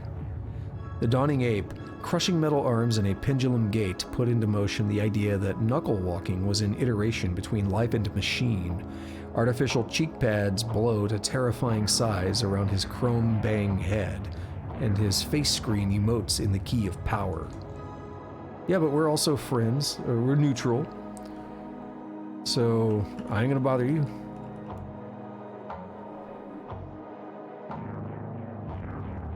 I will bother whatever's hostile. So in here, it's really cool. We have all these very unique plants and stuff. The in-airy tree. Bright sequin leaves shimmer in indigo constellations, and branches fork through the entropy fungus. Or the glitchwood tree. Bent roots channel upward to a canopy of fuzz.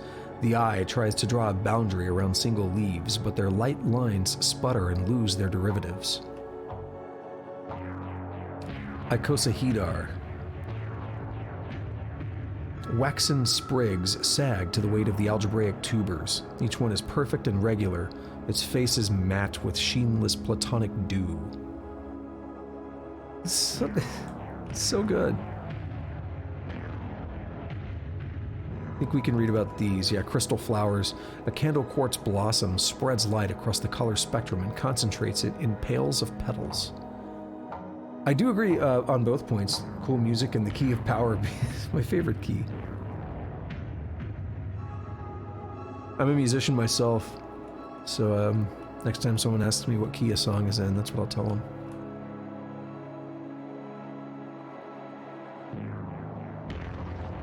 What's this big old boy? Glow-white apotheote. Her stomach is greasy and bloated from the curdled hemolymph, and her limbs are shrunken and folded. She's the vessel of the metamorphic Newman now. The scars of her scrambled egg genome underwrite her slumping body like bright scabs. Cool. How about I not get myself killed? But you are hostile.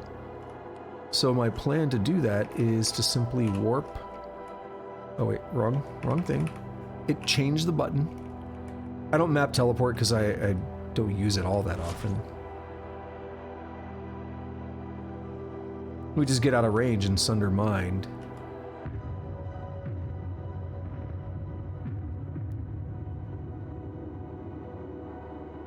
Got it. 900. Not bad. Precog has done its thing. So yeah, the thing is, back to what I was talking about earlier, Mossy, is the roleplay mode. When I was in Oud Freehold earlier, and then I left to come here, if I were to die outside of precognition now, it would take me back to the Freehold. Like, I lose all my progress, but it's an actual save.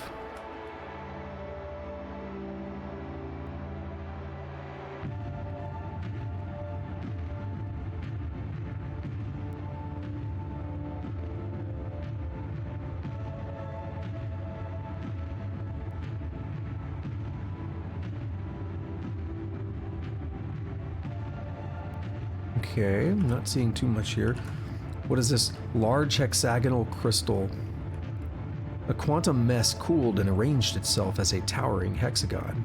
Bubbles of earth gas and other quirks of time are frozen in the quartz amber, and existence is chipped off the lathe of nothingness by moonlight. We want to talk about some purple prose. Love it.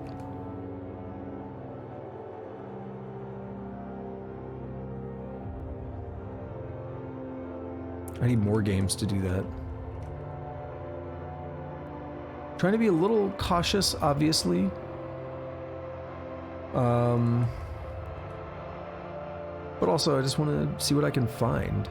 Alright, we have another one of those things I just fought. The glow-white apotheote. Yeah. I don't think I see anything else other than some mushrooms that I don't want to get too close to.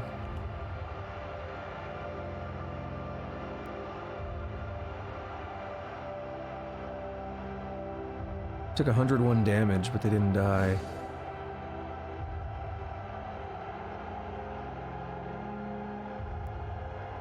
Something weird's happening. I hit the button 3 times, but it...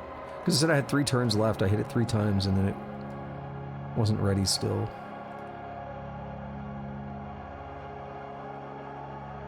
Are you cool?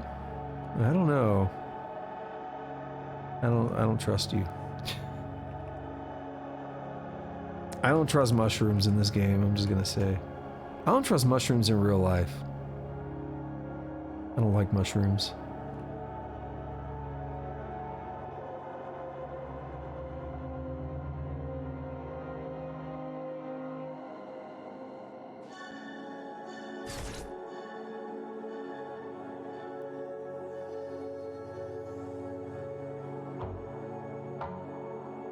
Oh, what's your deal?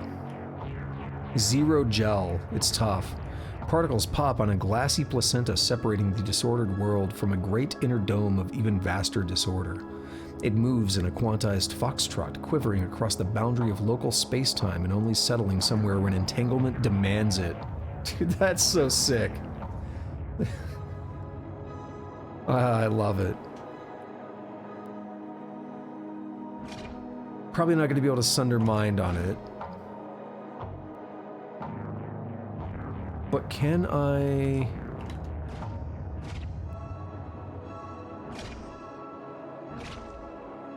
Can I hit it with this?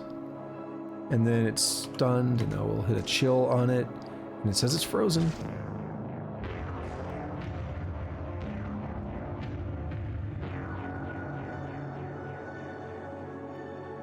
Life drain.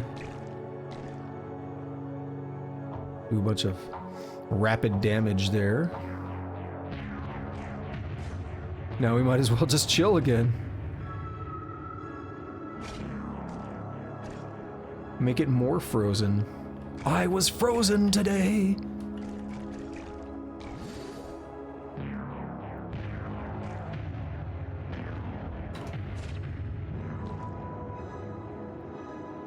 I think I'll just wait on a laze charge. Or 3.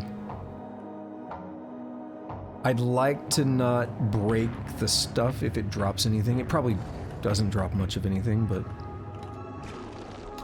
It dropped weird static. Is that what it's called? Warm static. Yeah. Dilute warm static. That's not good, though. That means it's salty, right? Dilute? No? No, that's not right. I'm stupid.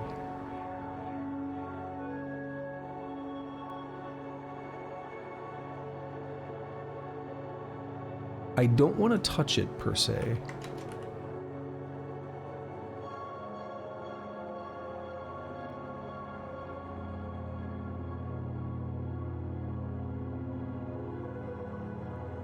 He's worth $9.50.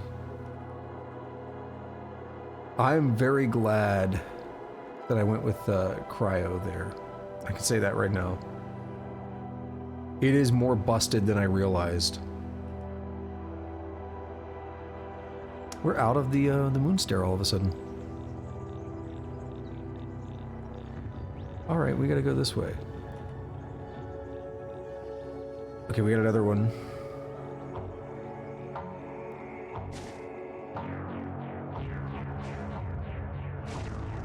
Ooh, we got another friend too.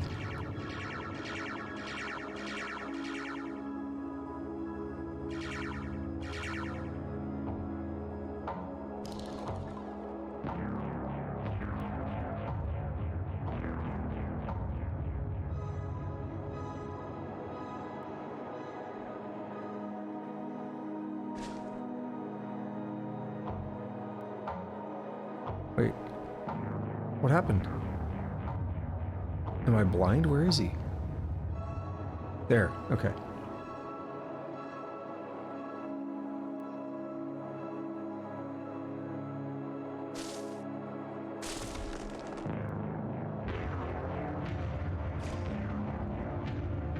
Let's just hit that guy, try to get rid of him.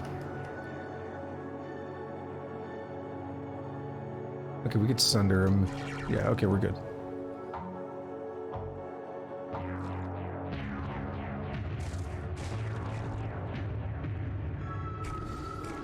I was able to... Crap!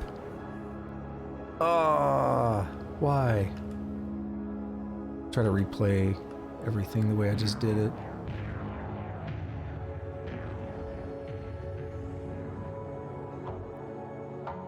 I was already hitting buttons, and then it popped up like... I forgot I even had precognition on. F.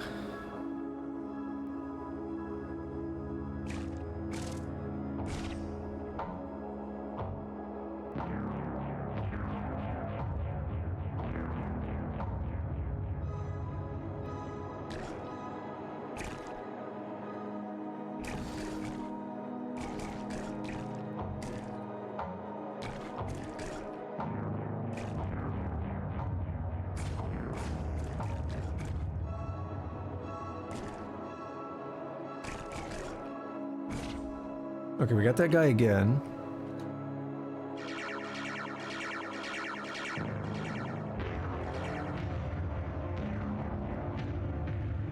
I can't get them both, can I? No.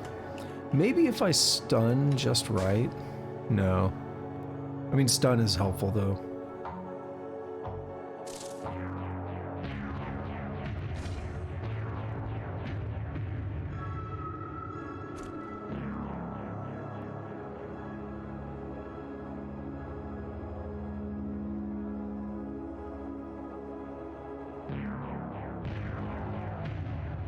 Alright, let's sunder this guy real quick. Now we can chill this guy. Perfect. I'm seeing some new combos emerging that I'm really happy with.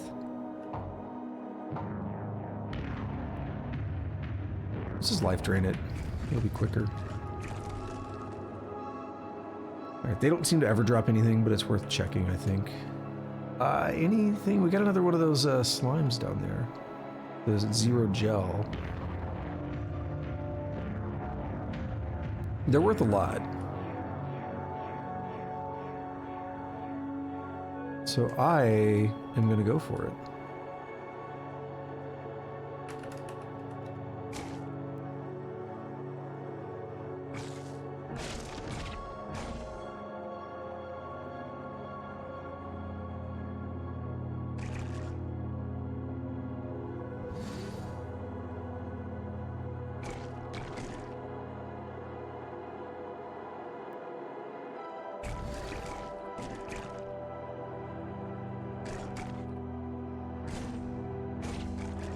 We're slowly getting some progress on this thing.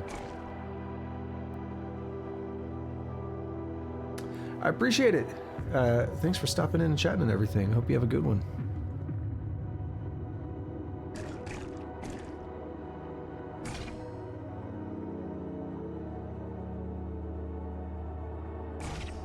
Just a little bit more. Maybe this chill does it.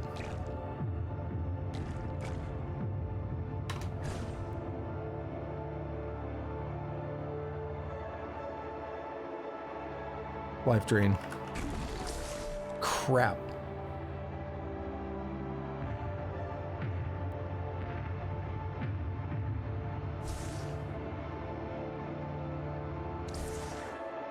Son of a bitch.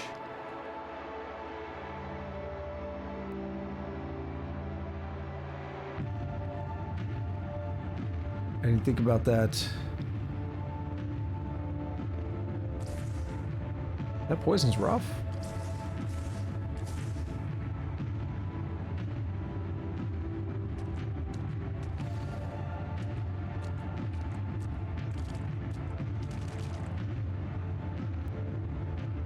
Dilute entropic. Earlier I read the effects of static, and it's interesting. I think I'll actually clean myself off with some water. I don't think that helped.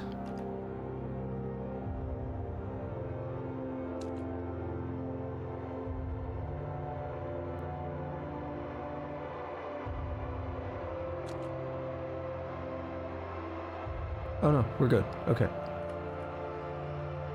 It seemed like, from what I was reading, it can just straight up shuffle your mutations around and stuff.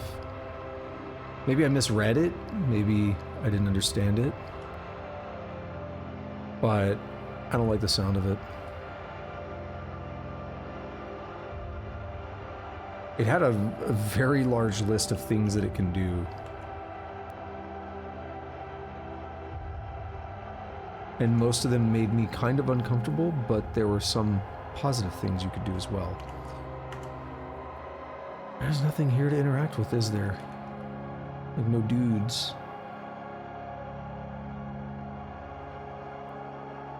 Warm Static, on the other hand, there is a character that I wanted to go talk to, maybe tonight. And I would need Warm Static in order to do a water ritual with them. I just learned about this character a few hours ago as well.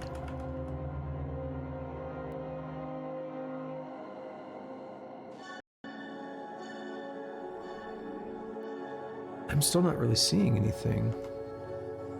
What are these? These are the, yeah, glitchwood trees.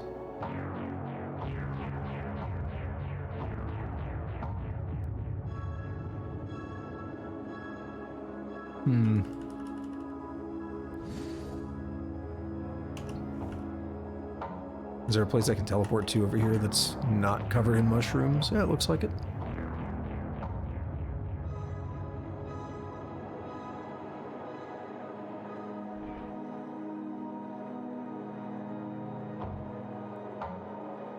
Alright, let's get that precog ready.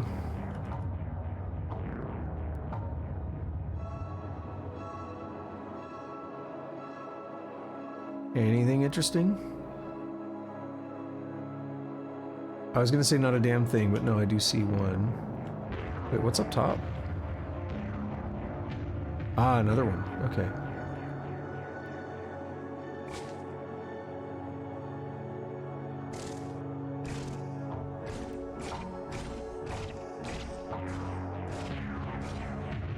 Lots of Layses. Lots of Lay's potato chips.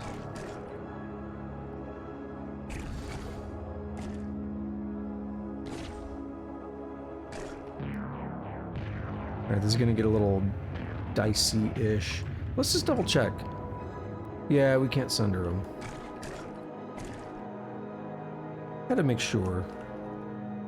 Let's get this clairvoyance up, just to keep an eye on how close it's getting. Oh, it seems to have stopped. Dude, how much is this life drain gonna work? Did it add turns? What's that about?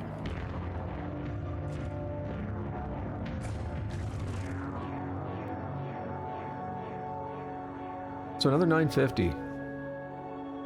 The frozen zero gel feels a bit glitchy. Yeah, no shit.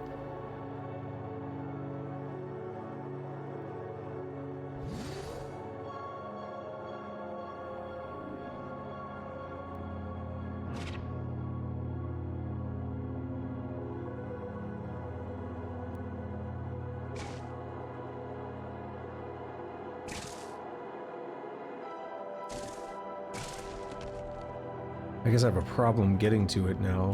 What the hell's down there? Another one? That mushroom is hostile?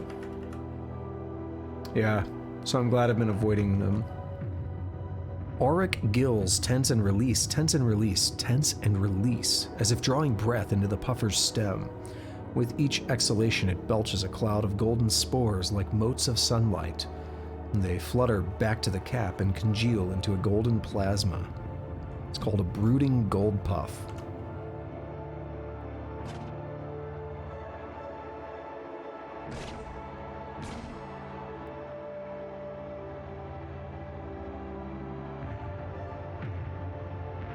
Right, we can chill that dude. We can quickly run over there and life drain him.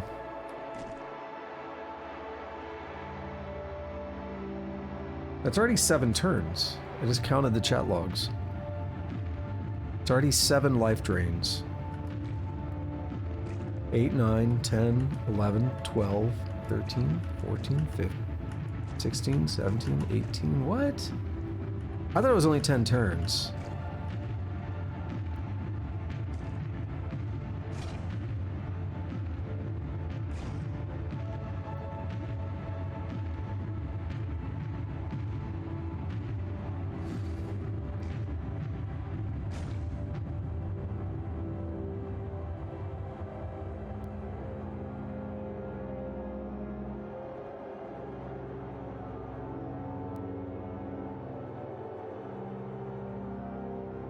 I don't see anything specifying the turns, but oh no, wait, 20 rounds, it's not 10. Okay. I was always looking for the colored text.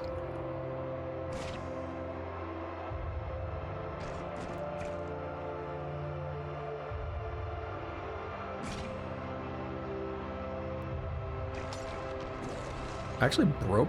Wow. I hit the crystals enough to break them. So it's frozen static. Frozen dilute warm static. How does that work? It's frozen, but it's warm. What does it mean for something to be frozen? That's the important question, right? Does it mean that it's in the solid state of matter? Or does it have to be a certain temperature? We have a space-time vortex going on over there. What is that thing? Makes me nervous. N-dimensional star shell. Ooh, it has glot rot. I don't like that. Pointy and expressive scoots range across the broad back as a map-made mosaic. The topography of an other place is rendered in interdimensional keratin. I don't even know what the hell it is. Like, it's a shell, so can I even... I probably can't. Oh, I can.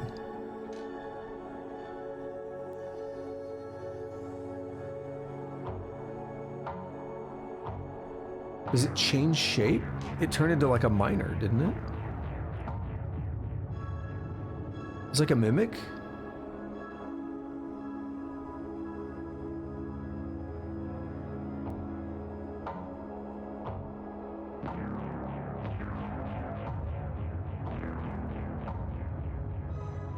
Got it. He took 297 damage.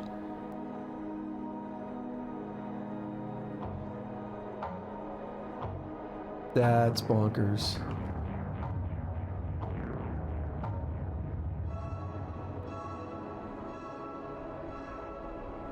It's a lot of damage. Alright, I risked it a little bit by going past the white mushroom, but it worked out. Oh! Did my... the space-time vortex disappears. Did I just shoot it?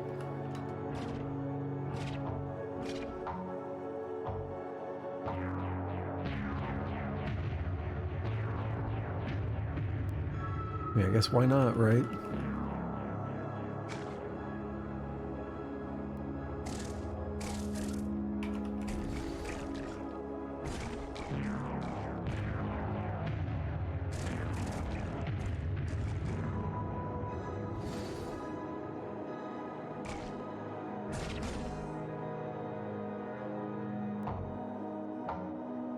Not really much I can do.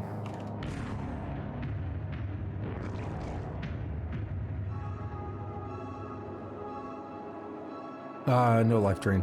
It's too risky. We saw what happened that other time. Because it bleeds static. If that 10 damage is going to be what kills it.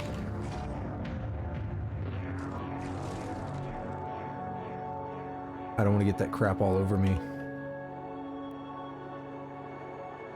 I don't like warm white liquids on me. Do you see what I see? Truth is an offense. Is silence for your confidence? Took 277 damage. Holy dick burritos, that's a lot.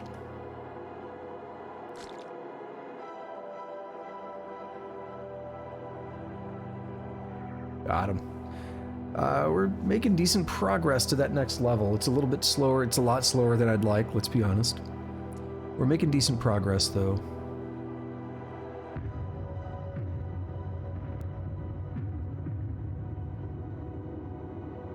If I could have it my way, the first enemy I kill would get me to like level 40.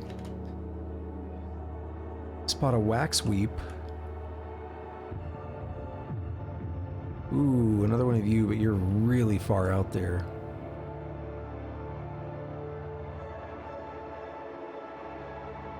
A lot of ground to cover.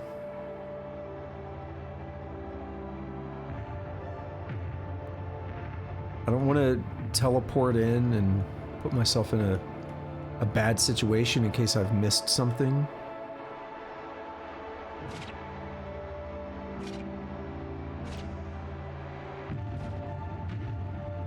What is this space-time vortex about?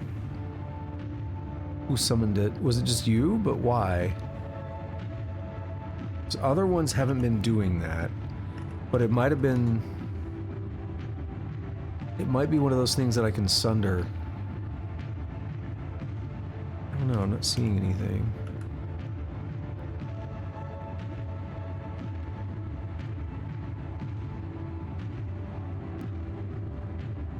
Alright, let's pop this dude.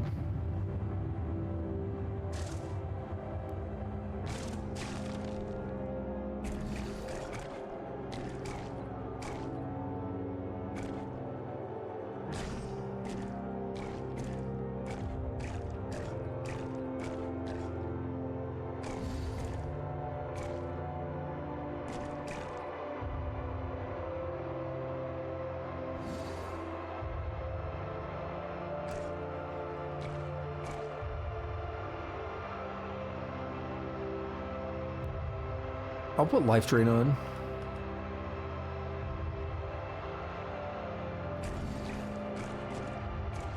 Might even be enough to get the kill. Let's hold off on chill. Yep. Love it. Live it, laugh it, love it.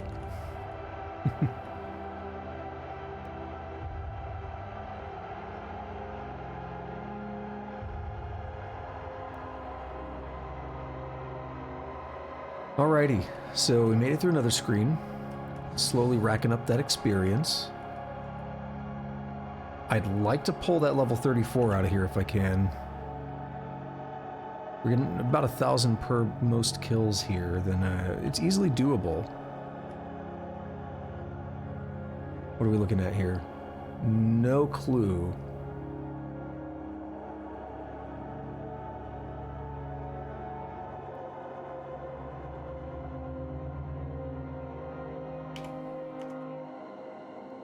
Like, looks like a bunch of nothing. What is this mushroom? That's the shag spook. I've been seeing those. I've killed a couple. Powder coats the skin of the spots on its colossal cap. Its stalk is trunk-like. It takes its pigment from the sap that weeps nearby.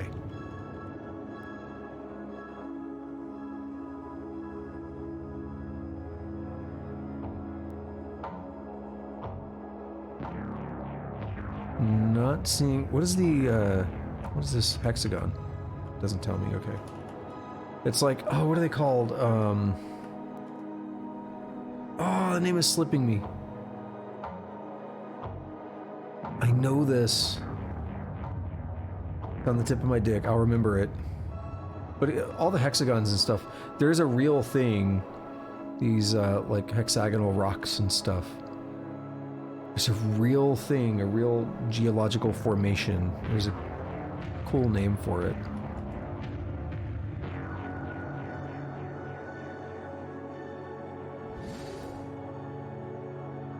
I gotta stop thinking about it.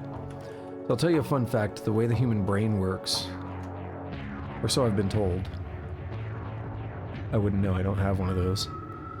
But the way the brain works is, if you're trying to think of something, and you say it, you know, the phrase, it's on the tip of my tongue, and you can like almost think about it, but you can't quite. Part of the way that the brain works is, I almost remember the name as I was saying that. Columnar something, whatever. The way the brain works is essentially, it's kind of like if you had like a bunch of papers on a desk or something and you were trying to sift through them and find the information, right? And you get to something and you say, oh, it's not in there. Well, let's ignore that one, right? And you throw it to the side, but you accidentally throw too many things to the side, including the actual information that you were looking for. That's basically what the brain does in that case. And then what people often notice is that if they stop trying to think of it and they come back later, or not even come back later, they just stop trying to think of it and they go do something else, and then just moments later they're like, that's what it's called. That's the thing I was trying to think of. Because once you've actively tried to forget about it, your brain's like, oh, okay, well, we put all that information to the side. Let's bring it back now, because we might need it for something else.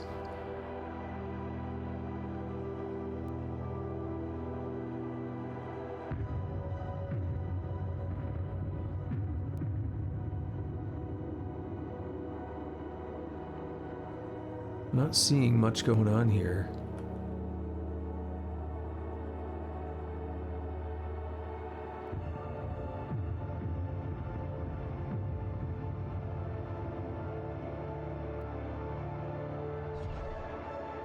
Okay. Let them get a little bit closer. We pop this. I don't think they got stunned, but freeze them or not.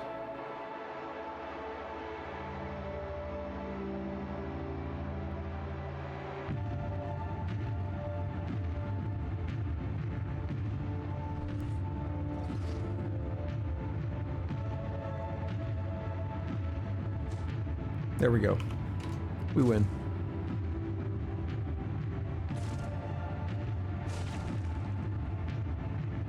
I mean, they're just going to stay frozen, basically, till the end of time. Or the end of their life. Whichever one comes first, and I think we just got the answer to that.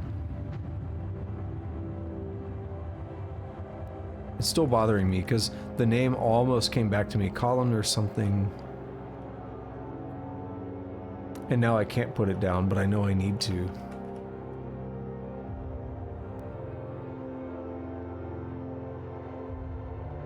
But it's a real geological concept. That's why I was like thinking about it. All right, we killed him. Another 900.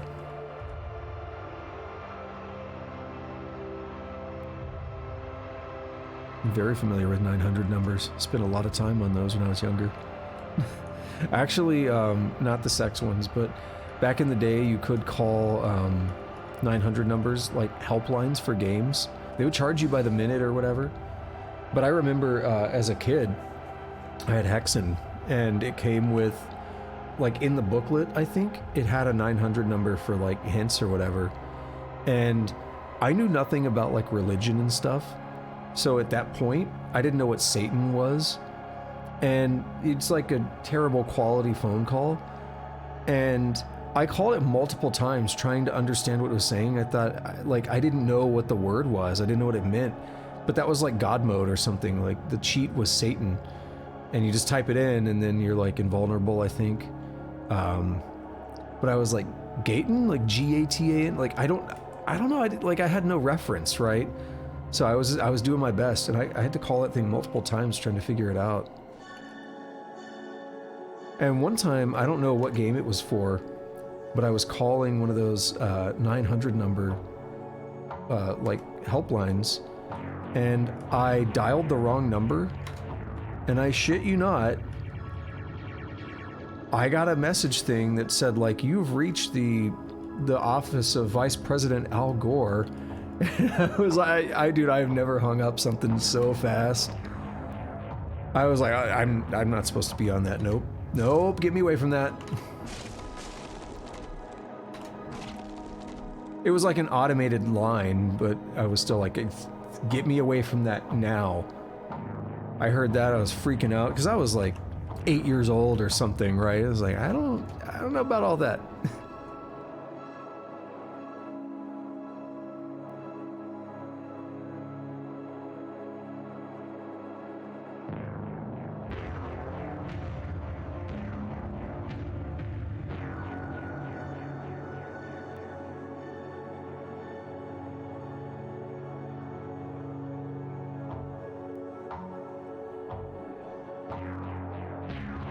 I'm not seeing anything. Safe to keep pressing forward. At least a little bit.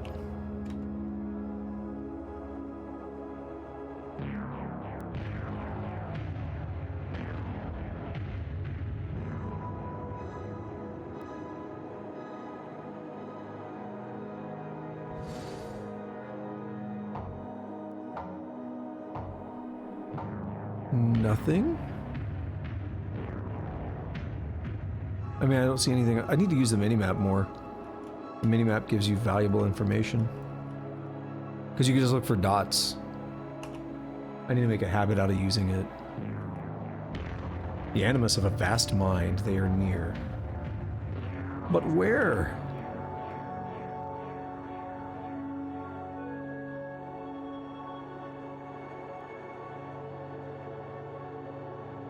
And if they only did that and they haven't done anything else, then it makes me feel like they are not capable of as much as I would be afraid they are, if that makes sense.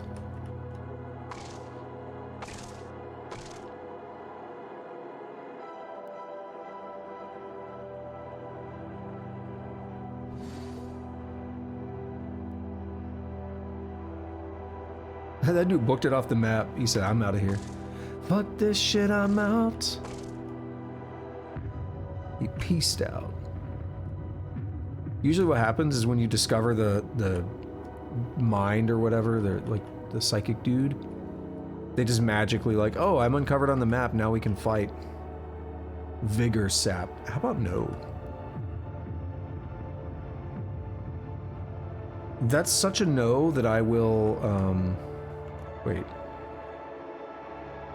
What is that? There's two things there.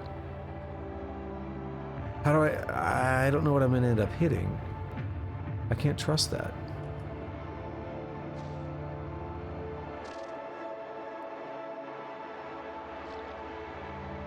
Oh, there's the dude. Let's read about him real quick.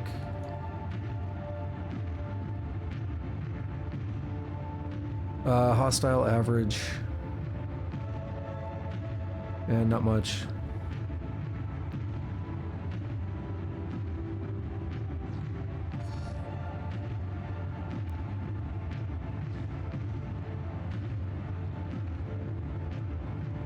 I took 54. They're badly wounded, but we need another Sunder Mind.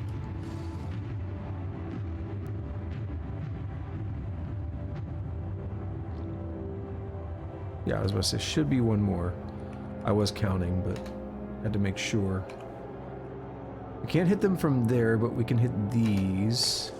We can Sunder Mind on the boss. Got him. No ego for me, but that's okay. So, how many of these things are still enemies? You are. Kaleido Slug. I don't think I've fought them, but there's one in the Ut Freehold. By a bright enough light, it nearly glows. How the hide of its striped trunk shines like ribbons of painted glass suspended in a crystal shell, and yet it moves. Serenely it glides, its crystalline fractal gills wafting in an unseen current. From time to time, it croons a soft, howling melody. Is this sap still mean? It's neutral now. That makes me uncomfortable, but it's neutral.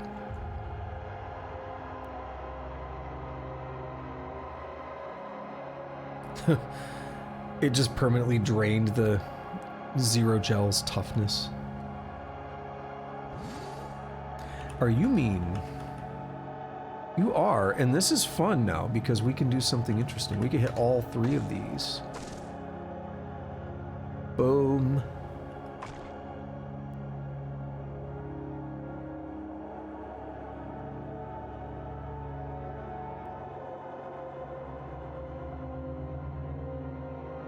Got him for 800. Sounds like I'm playing Jeopardy.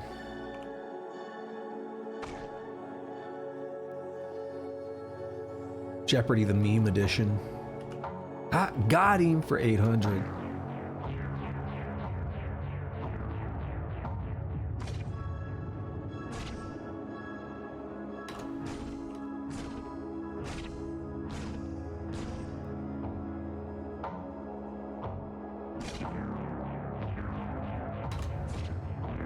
Is this guy just bloody, or why is he red? He's just bloody. He's injured, but he's too far away for me to do anything about it, since I can't Sunder.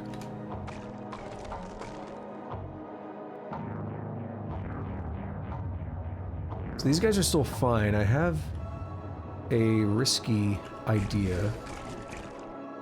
We'd have to cut through this wall first, though.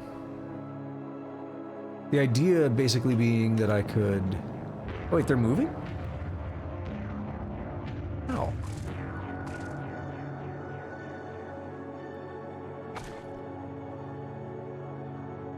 Well, that's unfortunate. I thought they would have still been frozen.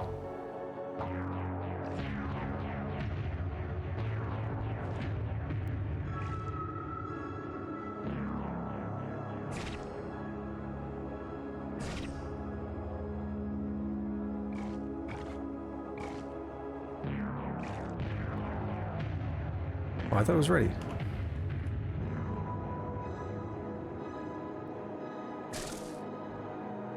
I think there's time stuff that happens sometimes, and it causes them to, it causes your turns to move in unexpected ways. Alright, this is it. Moment of truth. Got them both.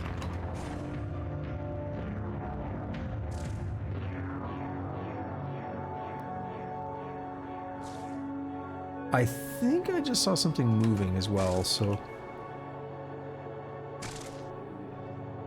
far I seem safe.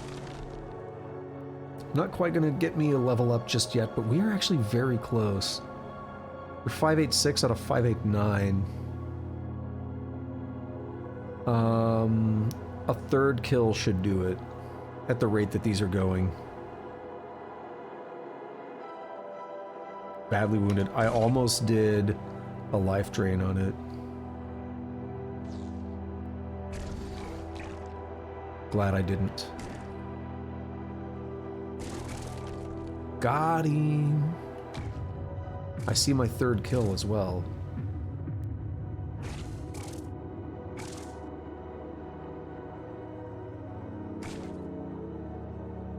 I need to be careful doing that. I don't know if I can shift the static or... Oh, we got him. I don't know if I can shift the static with Stunning Force, but if I can, then I could have shifted that onto myself. And if there's something I don't want to do, it's that, basically.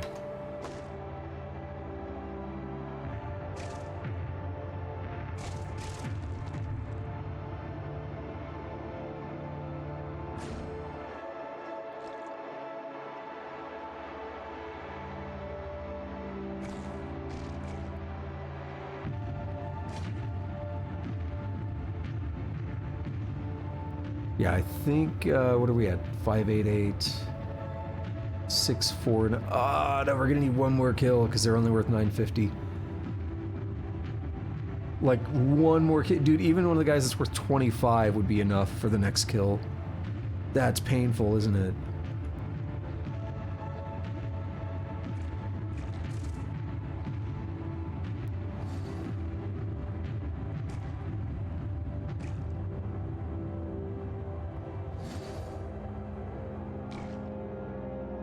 Let's peek out a little bit further this time. We have another sap, and it is hostile. Smarts sap. I don't want you taking my intelligence. Out of here with that bull. Oh, because we have another one of these guys.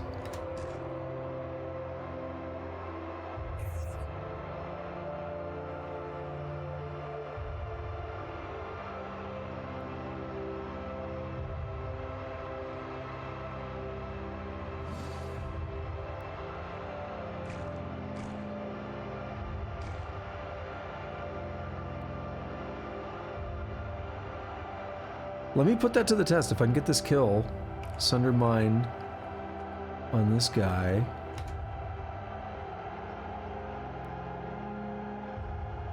That'll give me the 25 that I want. And now... No, I think we're still going to be slightly off. Yeah, we're still slightly off. 624 of 660. Wow. Wowee. Okay, who up here is down to have a good time? As I sunder your mind.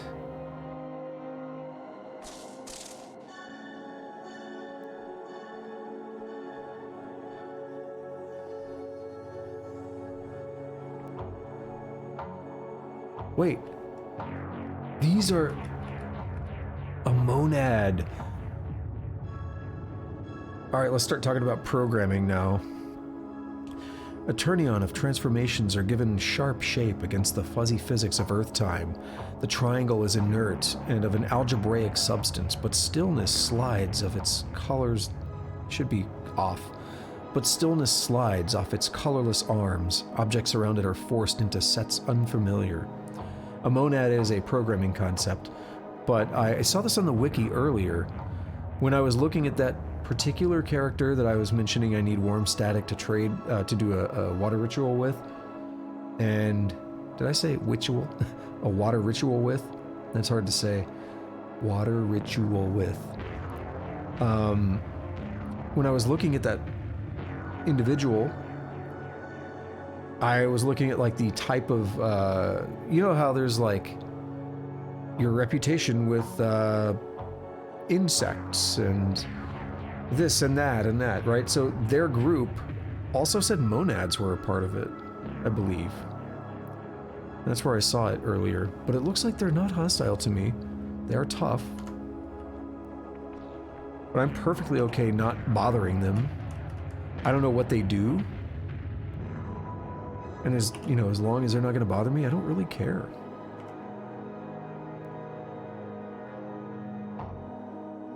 I should really check to make sure that thing is hostile. Yeah. Right, it's average, so it's probably gonna be enough. To level me up? Yep. Level 34. We made up 98 skill points for the 200 I spent earlier. Not bad. Also, I think my neck pop just registered on the mic there. That's incredible. You guys still considered tough? You're considered average. I think they were considered tough just prior to this fight, or just prior to that level up, were they not?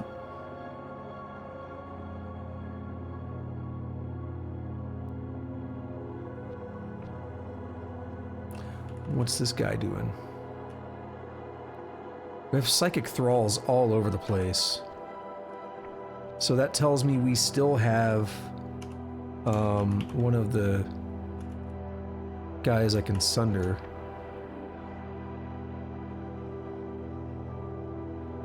He's been using stuff, so I hope I caught him off guard. What happened? He disappeared. My concentration's gone.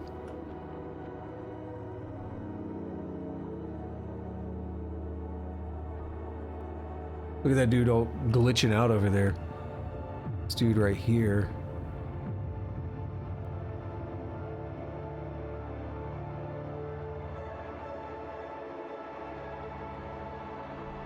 Space-time vortex, yep.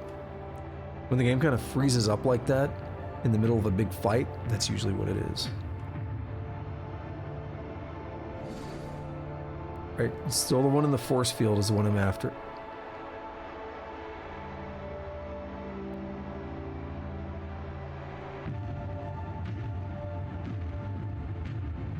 I'm actually really hoping to get that force field. There's my cursor.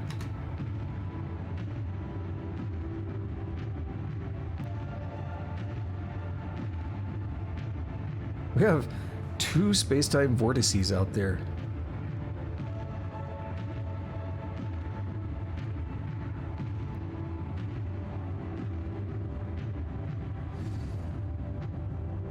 What's going on?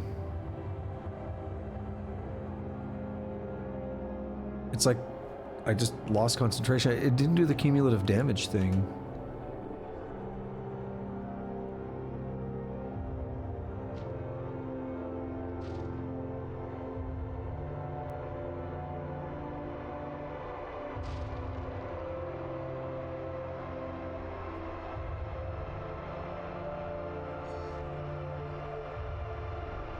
Where's it at?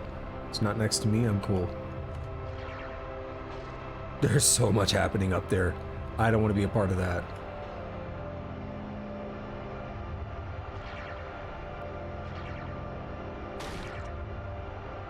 Oh, this guy got right up next to me. Don't like it.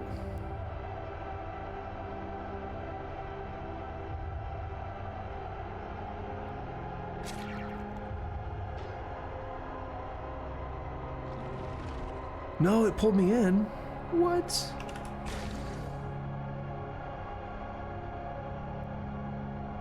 Can I still hit this guy? Totally can.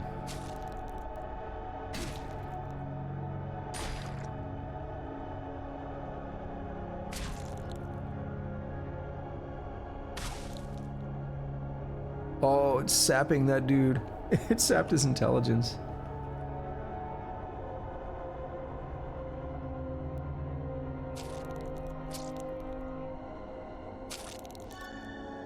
So you're hostile, right? No, you're neutral. Alright, well, I won't hurt you then. In this one case, like, that's fine.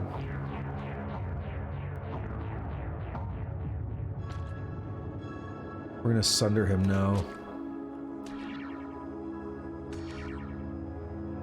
He unfroze. Interesting. Uh-oh. Wait, I was lost? I got teleported, didn't I? He spawned it on top of me. I discover aluminum Salonon Tuganip. That jackass. He spawned it on top of me. Oof. Big oof. It's teleporting the crystal flowers and stuff in here, which is kind of cool. I was excited to get that kill. Well, there's no way we're going back for that anytime soon. Not that I couldn't get there again, we've cleaned out multiple screens, but it's more of a... It's just cumbersome at this point, right? I don't see a purpose in going back there because... I was gonna leave anyway and go lock in my level.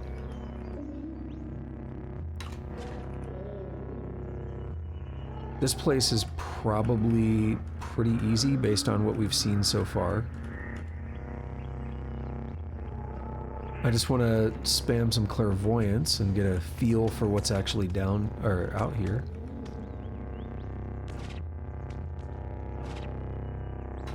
Naftali and that dude. We're really close if I can get a little bit more ego, which comes with its own problems. But we're really close to actually getting full map clairvoyance. It might still be like 2 more levels. It's like maybe level... somewhere between like... maybe it's 14, but somewhere like 12 to 14 is the range. And I can't say I've ever had that. Seems fun though. I always think those are taco supremas when I see them. Just for a moment, right? Alright, let's go to Kyakyukya. Has the... no, the mayor has not restocked. I don't know if he ever does. So there's this flyer. I talked about it before. I didn't know about this. Otherwise, I would have tried to manipulate this earlier, but I didn't know about it. I guess the idea is when you buy that flyer, you get the legendary trader that shows up, and you want to, like, if you can, with precognition and stuff, or any way possible, you want to try to scum that into being someone really good, like an Ichor merchant, right? Where you can get every liquid in the game in a very easy to access place like this. Unfortunately, I didn't know about that.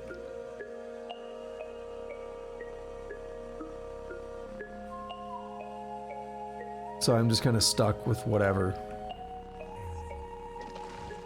Wait. Oh no, he is mad! I actually joked about this and questioned this before. I kind of forgot about it right now, though. Alright, well, we gotta get out of here. I'm not gonna attack him. We've already killed 1 plant. We killed 6 shrew, whatever his name is. So the story behind that is this is the first time I killed, oh my god, Asphodel in Omen Porch. And it's weird because Ural actually told me, like, yeah, if you want, you could just kill him. Ural told me that, but then it affected my relationship with plants. And so now Ural is mad and wants to kill me.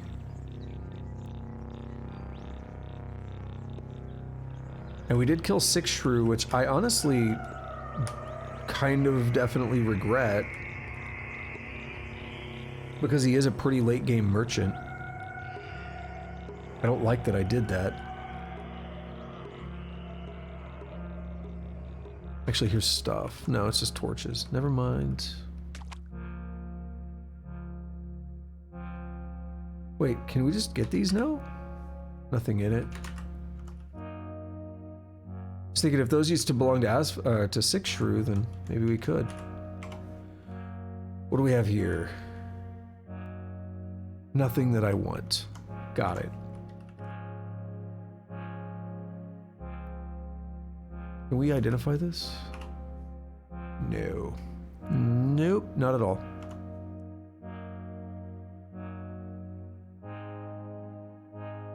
So this item that I alluded to that allows me to get any, or that gives me, it says that it makes you 5 times more likely to get extra dimensional things, but according to the wiki, it's actually 6.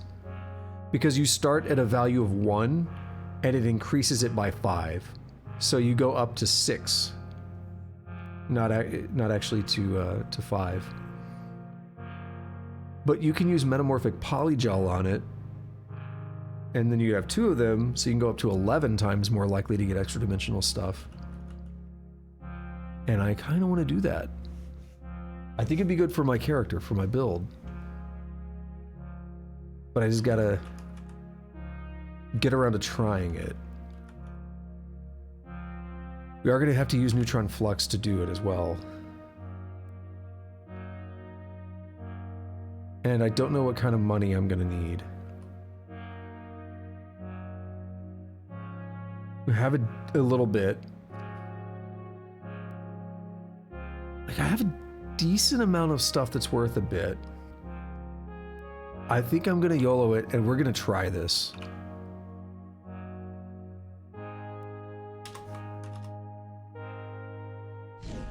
So here's what we need to do. We need to be lost. And we need to have neutron flux. Well, we got one of those already taken care of. So now we need to be lost. Did it happen? Oh my god, that's amazing. Alright, who's mad? You guys? Yep. And you? Yep.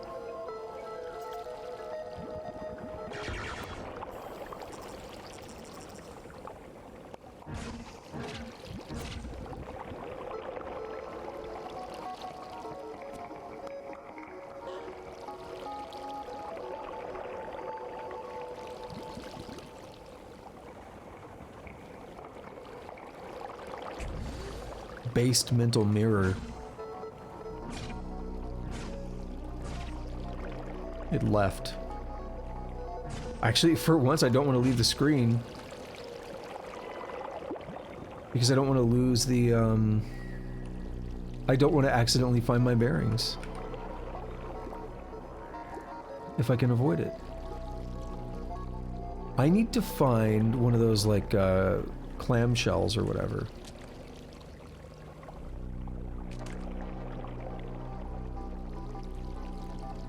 That's all I need. I'm not seeing one here, unfortunately. So we will leave the screen. No! We've regained our bearings. Oh, alright. Sunder that thing's mine. It was worth a lot. I got lost again. Oh, no, I didn't. It was doing a save or something. Alright, what do we have in this screen? Oh, these are like 2, no, tongue tyrants. Hey! It's not cool, bro. Alright, what the hell is all this? Wet memory eater. Oh, I don't like the sound of that. 8 rings of pointed teeth rasp away tissue, and its suction cup mouth latches onto the exposed spinal column and sucks out the raw nerves. Its glands are fat with stolen memories. It sounds like literally it's going to be one of those things that permanently affects you, and I don't like that. Kind of stuff is not cool in my book.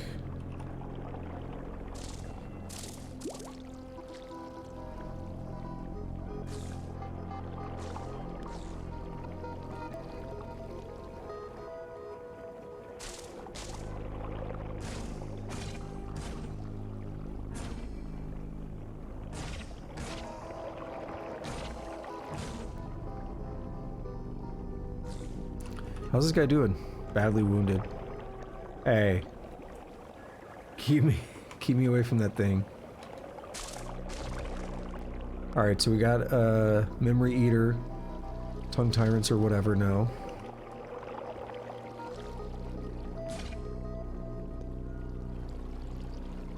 We'd stun them as well. What? From across the map? Didn't know that was possible.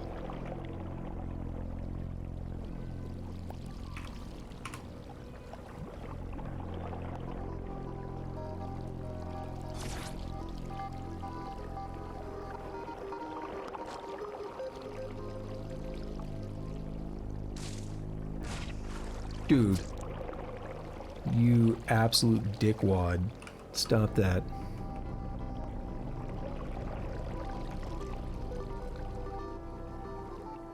Or you guys are gonna get toasted. This is what I got right now.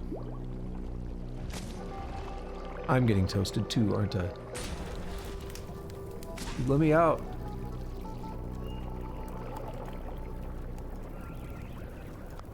I'm engulfed.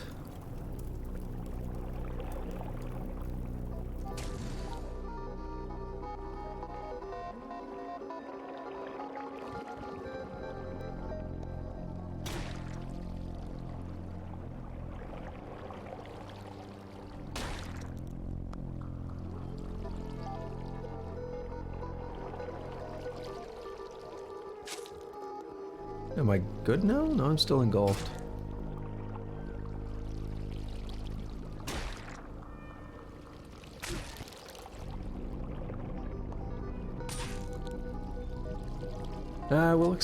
We'll just keep going.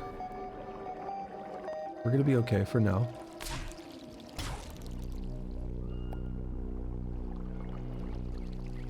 Let's burn what we can here. Of course, they put me inside of it again.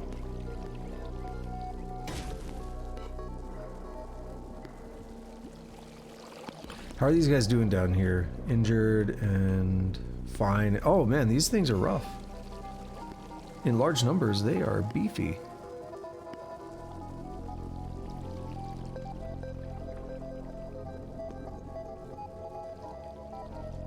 Alright then, let's focus on these a little bit. You can't sunder them, can you? Well, I don't really want to try at the moment.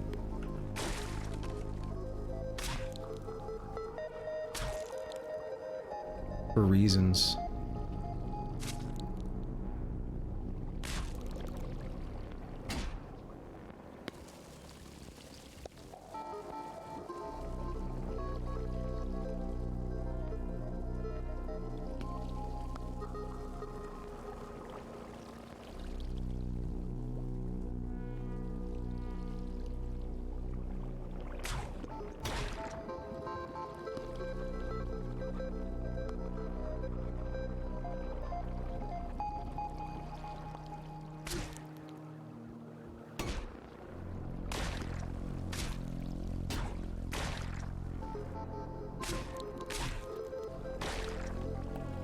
We're actually moving further away. That's pretty good. The closer ones, I don't know.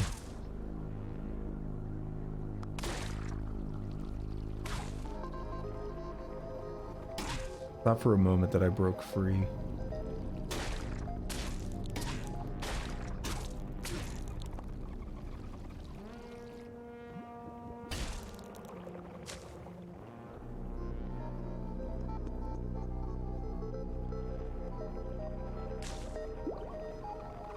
Life drain's almost ready.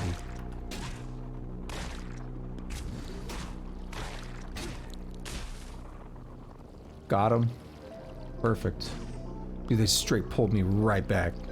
They didn't waste any time.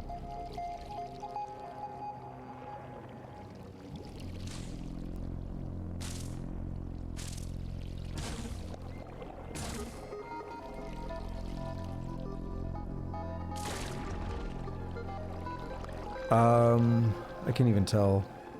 Doesn't affect it. Now I'm trapped again, aren't I?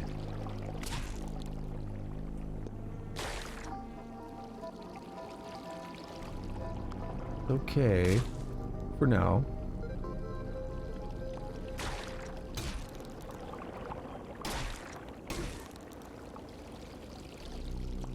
I can always teleport myself out of here, but it's not going to do me any good if they keep pulling me back. So I want to make use of... Like, I just want to try and kill these things.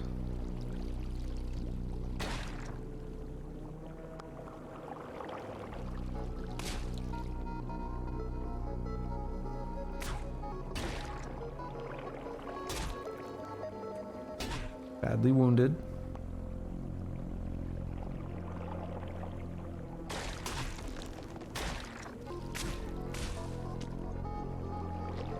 Alright, what about this guy? He's only injured.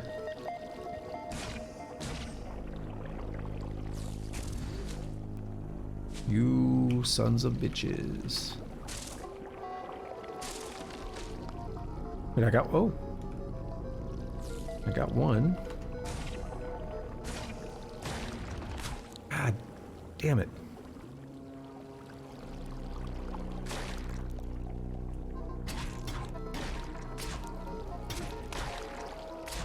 These guys are rough. Let's keep stunning. And then we'll life drain when we can.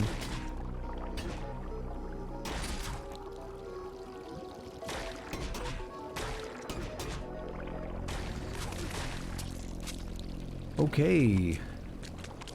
We're not even done with this area yet because there's still more at the bottom. I think I can get the memory thing. Yeah. 825. Look at that. It's beautiful. He probably literally just steals your, like your memories that are like the secrets. He probably literally steals those. I don't like that.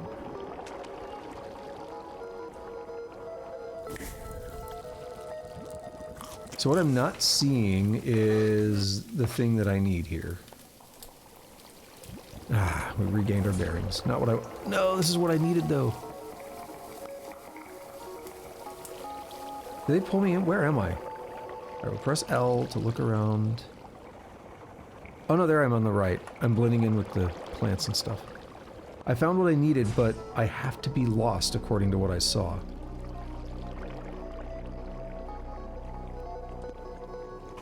Alright, well, precognition.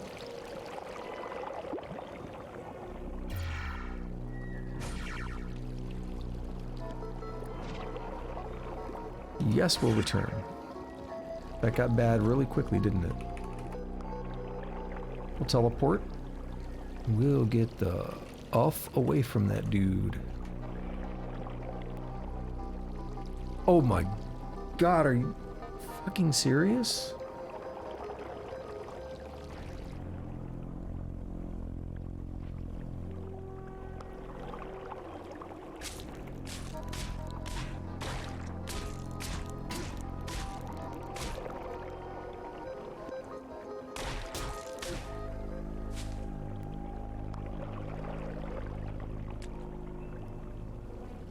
Oh, dude, I like to be chill, calm, rational, gamer, individual, just in general. One thing that makes me just irrationally frustrated is not being able to control what I do in a game, and this is that. This is really frustrating me to a point where it's like, I'm having to actually exercise my own willpower to not get, like, really upset.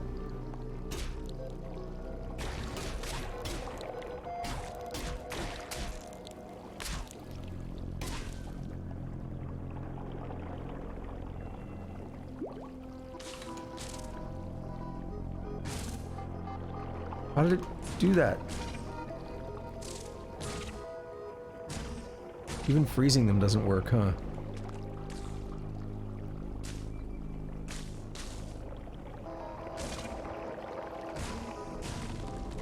Okay.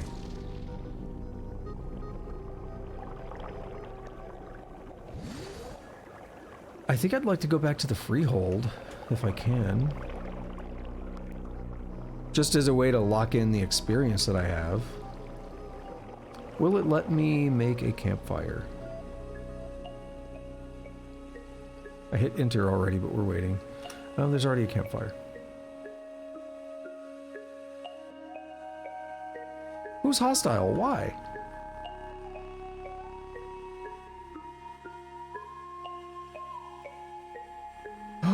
I know what it is. We're too close to the border of the screen, and I walked over here one time and, like, almost shat my pants because I accidentally walked up here and it was like, there are tough enemies. Enjoy yourself. The Dawning Ape. Wait. Why are they suddenly mean? They're only average now.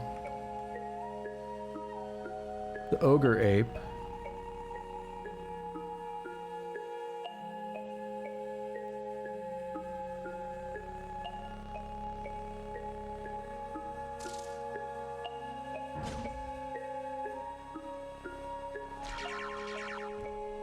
Damn! I phased out though. What made me phase? I'll phase back in 34 rounds.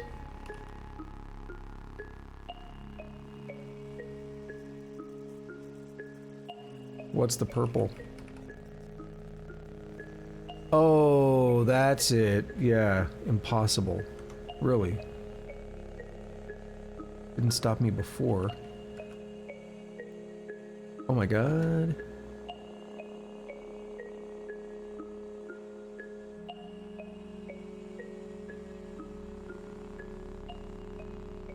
Alright, we're gonna take the precognition, I think.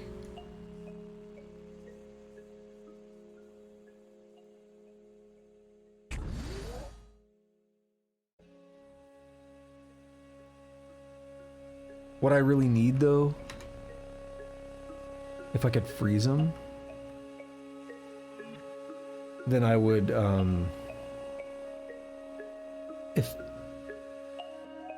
If I could freeze him, I would try sundering his mind, and maybe I could get enough damage off. I completely forgot about all that. It's been so long. Alright, we need to keep going through these areas until I get the thing that I'm looking for. I'm lost. That's good. This is now like my biggest objective of the stream at the moment.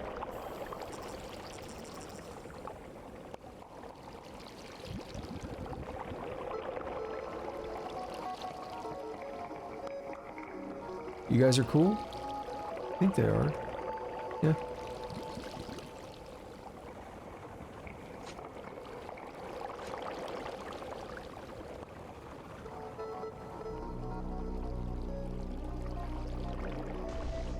What's this guy doing? You're cool. I thought I saw something weird going on around that wall. Okay, this is the not twinning, what do they call the triple one? Trining.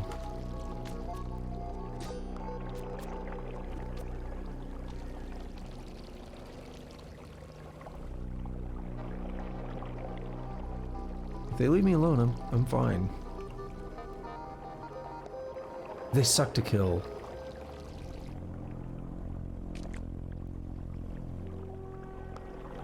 There's a lot of good stuff there. I'll take that turbo. I'll take those nuclear cells. All the ammo.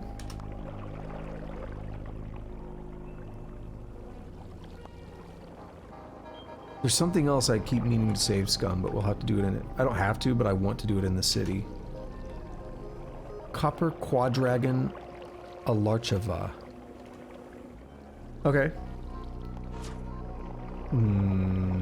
Double okay? I was gonna ask why I can see up that way.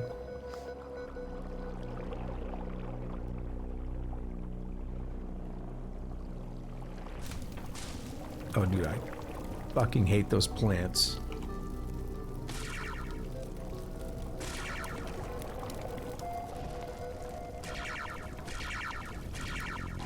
No ego, unfortunately. So there's one actually next to me, yeah.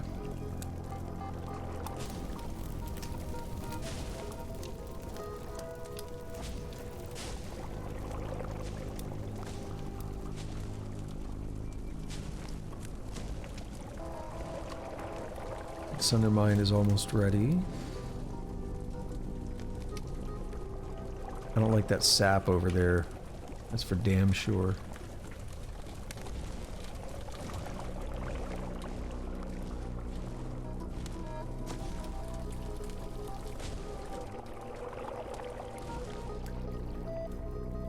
Alright, he's not quite done. About as close as he could have been, though.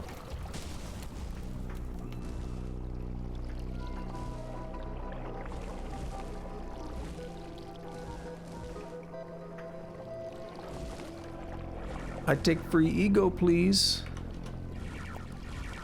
Anyone?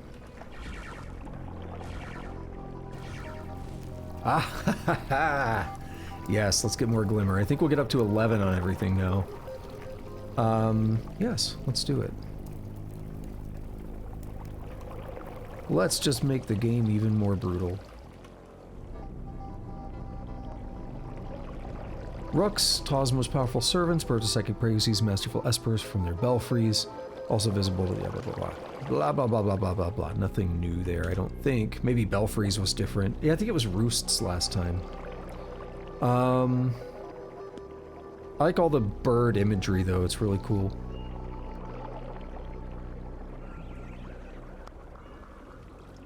Teleport other. 5 rounds. But with my willpower, is it just like 1 round? I don't know, it's ridiculous. 11D, oh my goodness. That's brutal. Precognition is up to 56 rounds. Disintegration for structural is 11 D100s. 11 damage on Siphon Vim. Mental armor up to 14. Clairvoyance.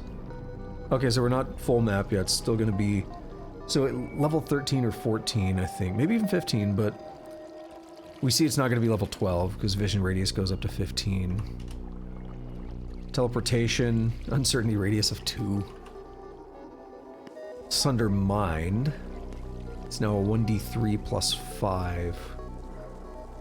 Is it per... Oh, okay, so... Yeah, I don't understand that. I might have to read into how that works. So let me read this out loud and explain my confusion. So, for up to 10 rounds, you engage in psychic combat, dealing damage each round. Taking any action other than passing the turn will break the connection. Each round, you make a mental attack versus mental armor. Damage increment 1d3 plus 5. 1d3 plus 5 is not a lot of damage. But it says increment. That's what I don't understand. What are we incrementing from? So, like, what I see is I'm often dealing a lot of damage. You know, tens, you know, like 20, 30, 40 damage sometimes. Sometimes it's a lot less, I guess, but I've seen on some attacks it's been quite a bit. After the 10th round, you deal bonus damage equal to the total amount you've done so far. And that's why sometimes it says, like, you just dealt 200 something damage after the end of those rounds, right? Because, like, I dealt a lot for those 10 turns.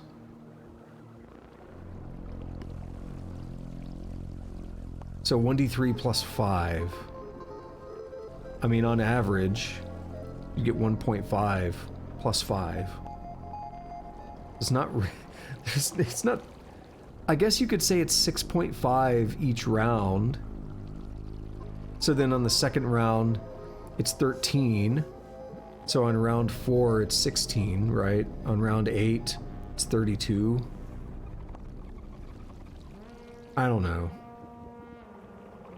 I don't know how it works.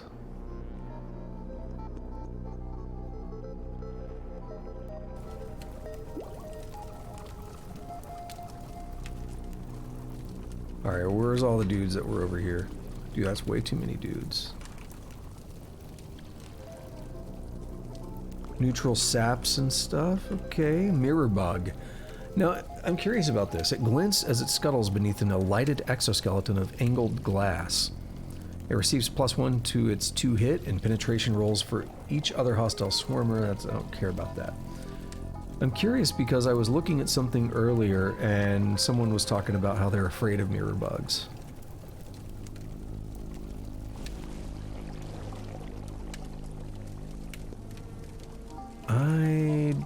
Okay, they're hostile. That one is. It's getting ganged up on.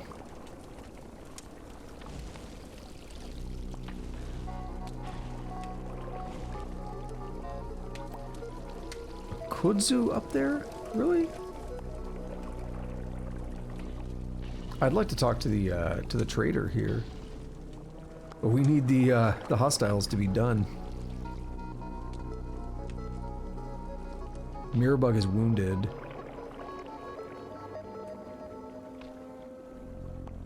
Yeah, the idea of an ego sap concerns me.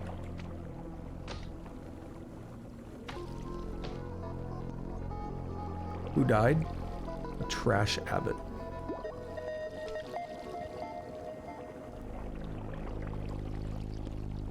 Caravan. Trader. Oh crap! I forgot about it. Nothing to trade. You're a shitty trader, dude. Ah, I'm gonna be mad if this map has what I need. Oh, hello, friend.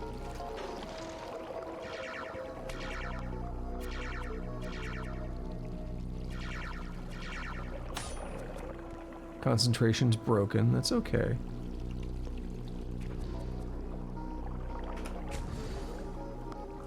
Can I hit this guy? Bruh. What an absolute dork.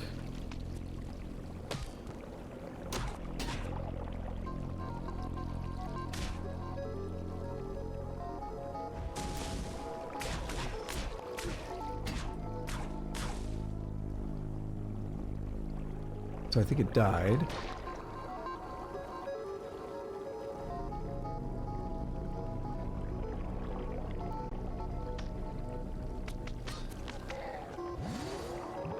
I really would like a force field, though. I think that'd be nice.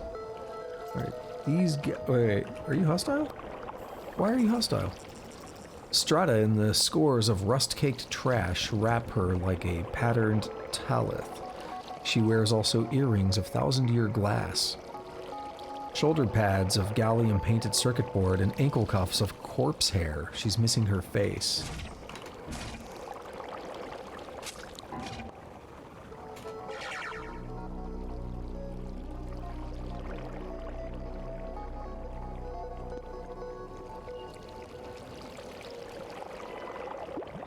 So far, I'm glad to report that... I got a little scared for a moment that what I'm looking for is not here.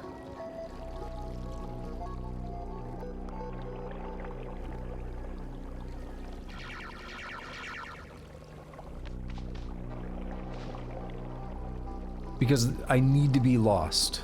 That's just a reminder, I need to be lost in order to do this. The fact that I accidentally messed that up means that it does me no good if I find a thing. It's a bit heavy. But I'll take it, because I might need all the money I can get. What's this guy doing? You targeting me? Yeah, you are. Oh, it just made holes in the ground. Wow.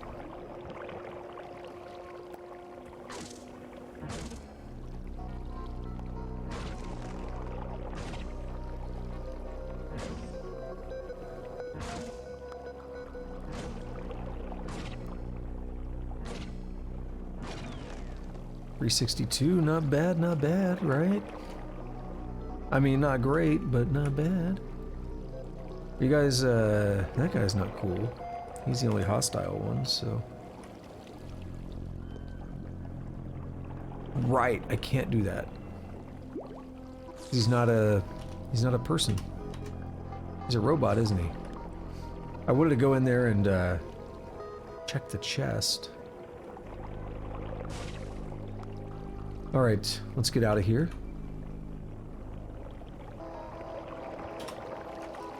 Just head right back here. I mentioned there's something I want to save scum. Let's give it a try. I have a lot of brain brine.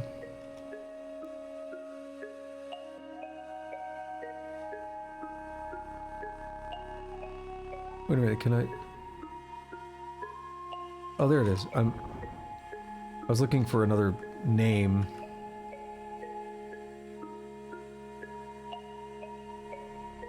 Someone's thoughts have taken root. Telepathy. That's what it always was before. So nothing I've done has actually helped. Right, so we're back. I had is it Eater's Nectar, and I was messing with it before. I don't really care for telepathy. I'll just leave it at that.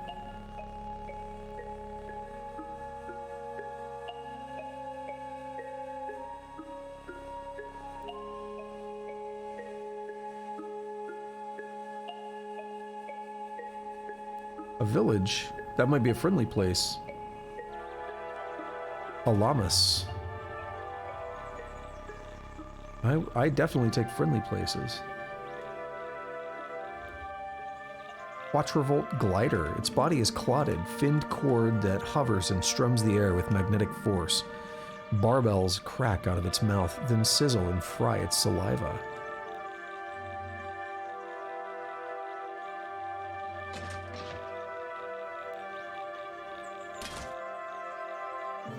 We're all friends, right?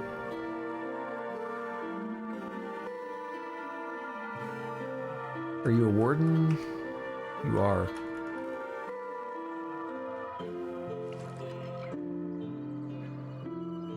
Is there work around here?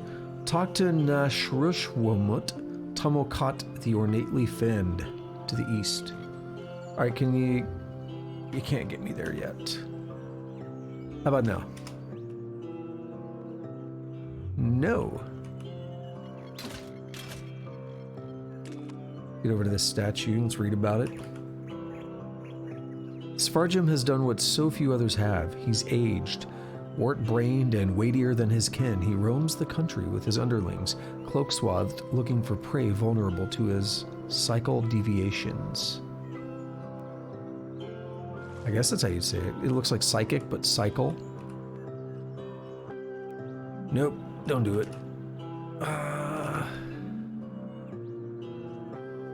He said to the east. Maybe that greenish one down there, yeah. No, actually, no. It's an apothecary, the green one. Ease the pain, addle the brain. Be careful when you chew witchwood bark. You have work? Yeah, same guy.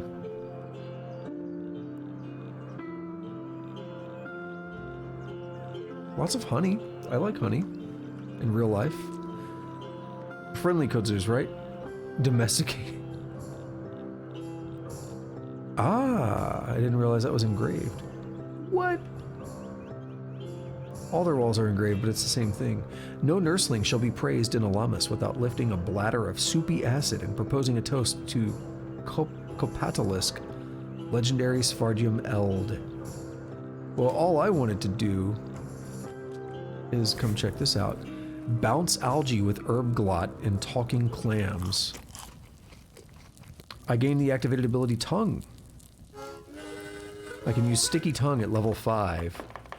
Whenever I jump, I may immediately jump 2 more times. What is the purple? What's the legendary dude here? Oh, you're not. You're a wet storm chair. Love it. Level 5, huh? What is my ego boosted up to? Oh, it doesn't. Because it's physical, of course. You just pull the nearest creature toward you. Alright, where's the big named guy?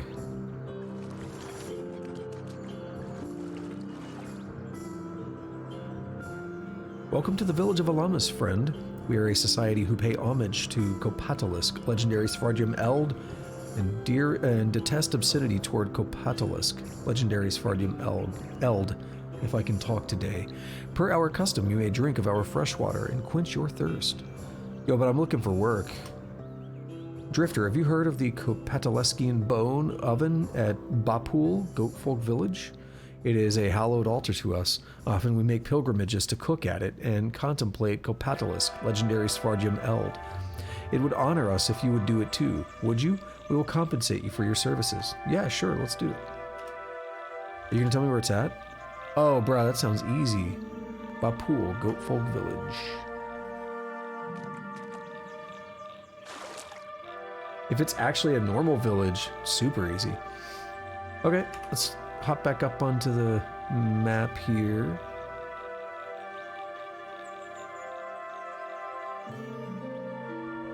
I'm lost, that's what I want.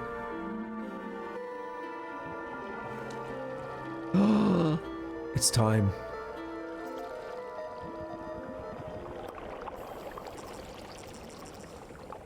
So we need to be lost. We need to have neutron flux.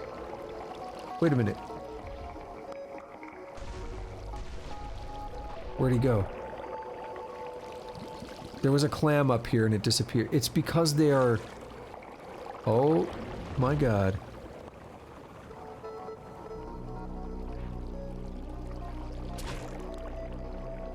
Let's end that vision real quick. The clam got pulled in. That's what happened, isn't it?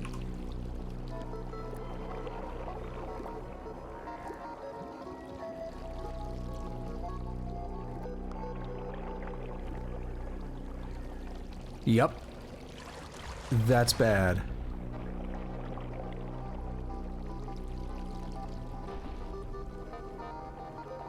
I can't kill the clam.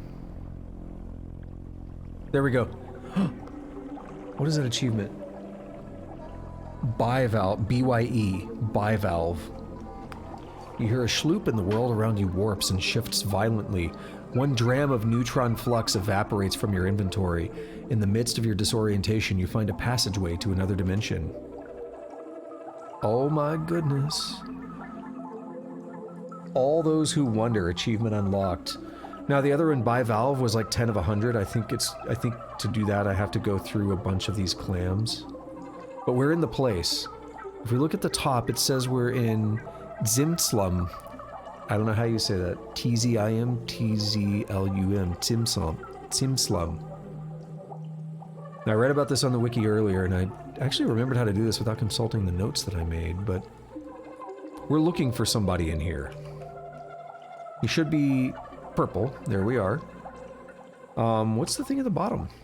Are you just a random thing that happens to be purple, or are you legendary? Wet Ixel Thixel. Its kite sail fin and broad countenance poke out in the stone relief of friezes, in the smudged ink of margins, in the photonic bones of light sculpture. Everywhere the mediated gaze turns, the Ixel Thixel materializes. But to see one in the thick and natural world of wood, coral, and ivy, what does it mean? Olam. Bump, scars, and ridges crisscross the monstrous waveform shell from where the boundaries of dimensions ground against the interstitial space. A soft organ thing lies inside, lit by the glimmers of old light flashing off the all-color nacre. Grooves across the shell mantle billow with the dust of ontoxanethylene, cross-dimensional symbiotes. Arrayed aside them are articles of other places, a pan-dimensional inventory stocked by an entropic broker. Loved by highly entropic beings and mollusks.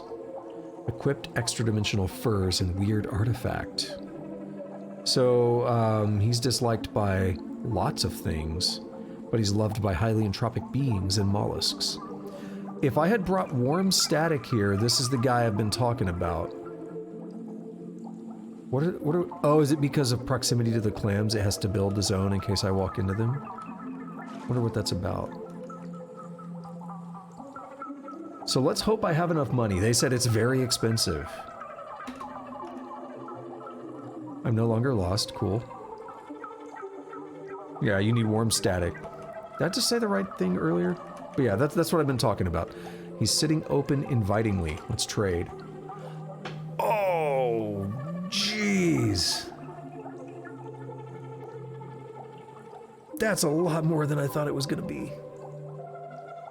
I was thinking maybe even like 5,000 to 6,000 would be it. And actually the first thing I saw was the 13,000, and I was already reacting before I read what I was really looking for with the 35,000.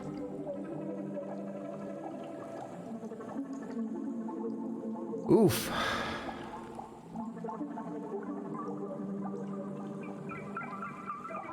Throughout the entirety of 2701 BR, Uhim wreaked havoc on all of consulate oligarchy of Kigamish, conducting midnight raids on the villages of fungi and crabs.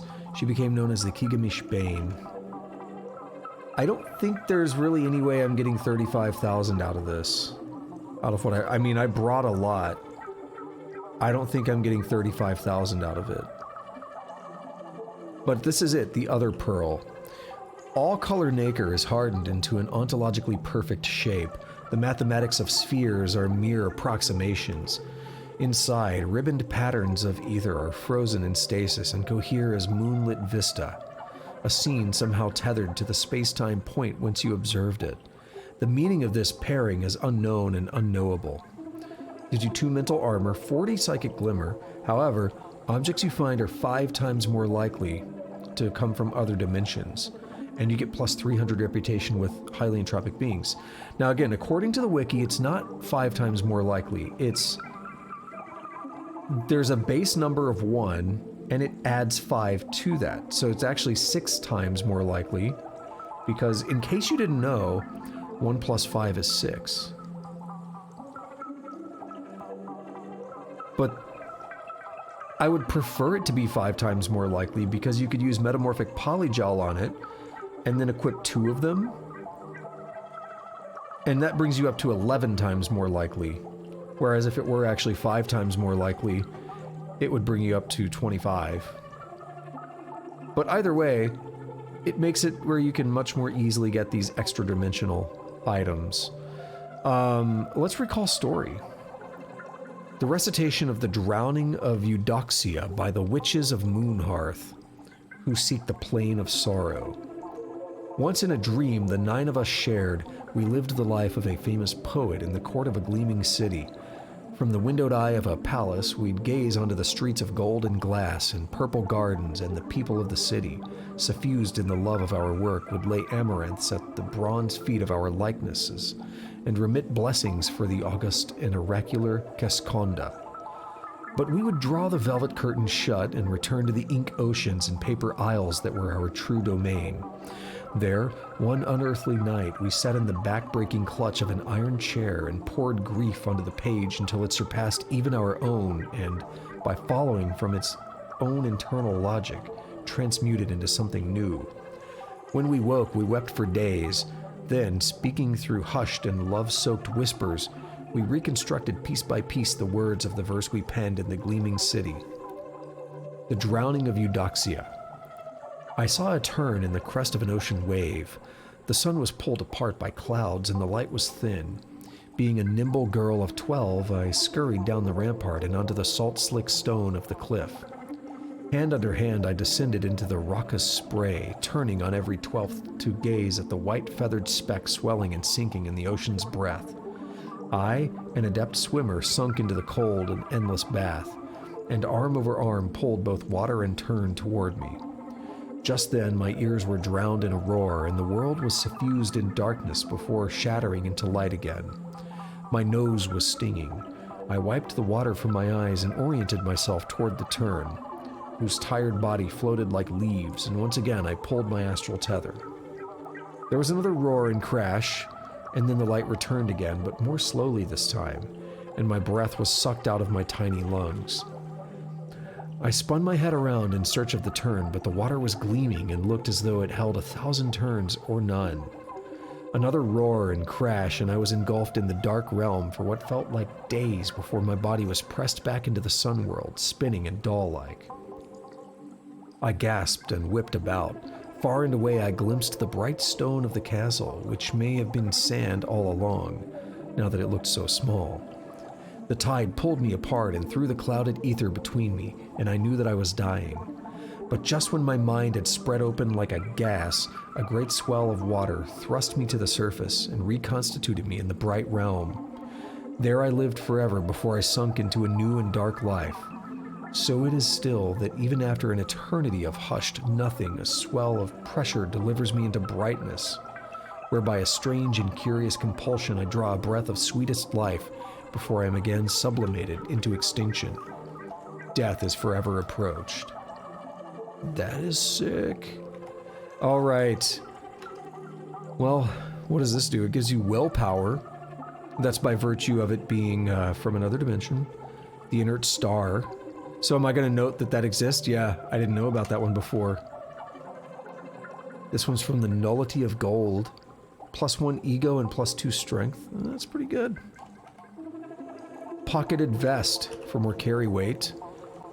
+1 intelligence, 5% carry capacity. It's from the E226208678B.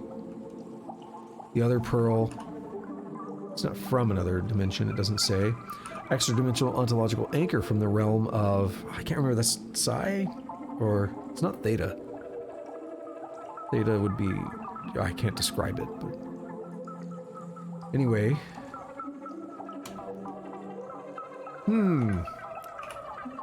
Can't identify. This is rough. From the realm of Telemagenta, we know about that one.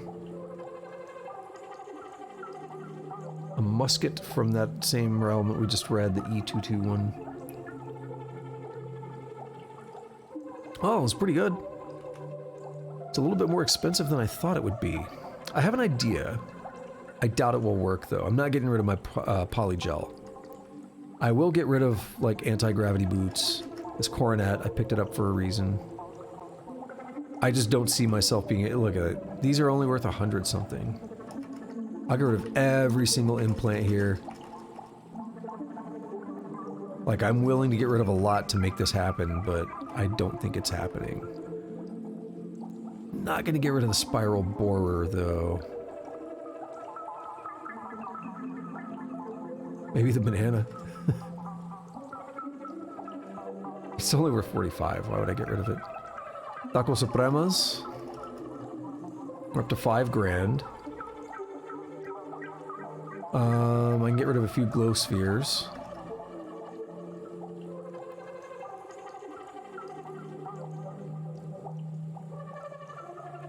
That's worth next to nothing. Credit wedges. And there we are at 7 grand, and still a few things. Spazer pistol. We're up to about 10 grand. And I don't see an end in sight here.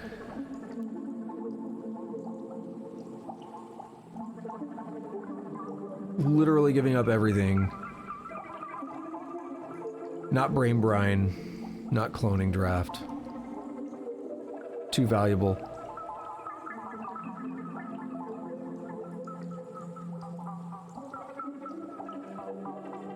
It's still, it's not going to get me there. 1, 2, 3, that's another 4,000.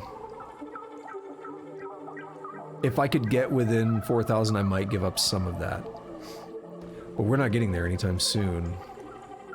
Like, even if I got rid of all of these, we're not even at 11k. This isn't happening, is it? I have another idea, but I don't think it's gonna work.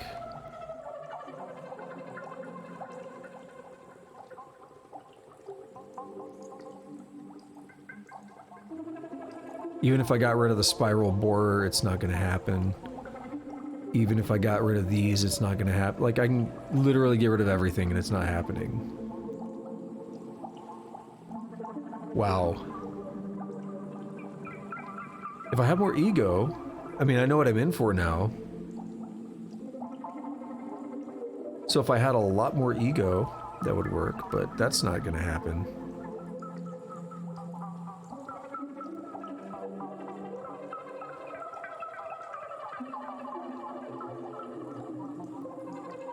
Okay. Cancel that trade. Let's pass some turns. I don't think we're gonna get in trouble, but... I doubt this is gonna work, because I think the other thing I saw is his level is like 70. Although I do have high ego. Well, this might not even be possible. For some reason, it's not giving me a difficulty, right? Normally it says tough, impossible, trivial. Doesn't even say average. I think he's like level 70 though. But the idea is simply proselytize. It's ego based. I do have high ego.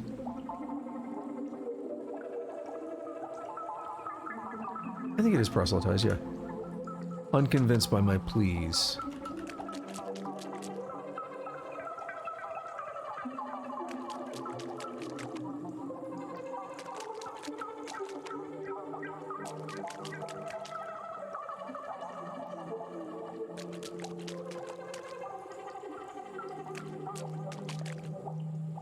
I don't know if it's just a dice roll or something else. That's why I'm trying it over and over.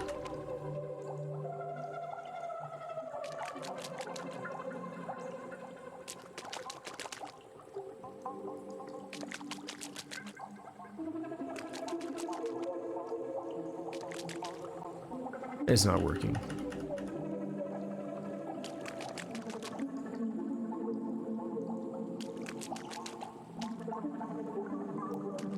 Well, it was worth a try. If I could befriend him, I could literally just take his inventory.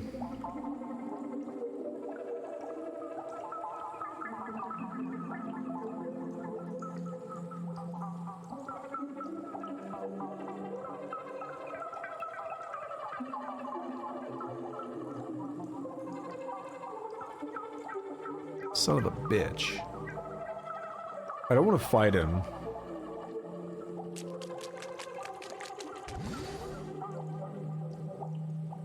I think I did see on the wiki that, like, if you fight him, he summons, like, 4 or 5 other dudes or whatever.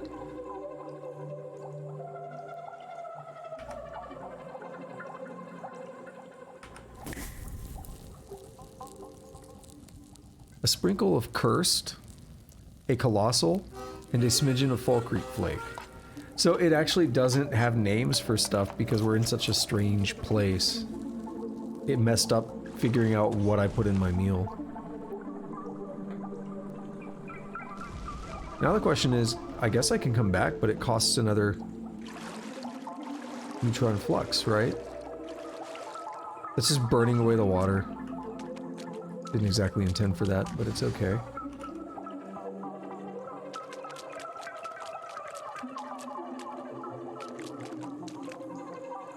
Scalding steam. Very interesting. I'd like to know what these artifacts are. Let me look up something about this place. Simslum. Sorry about that.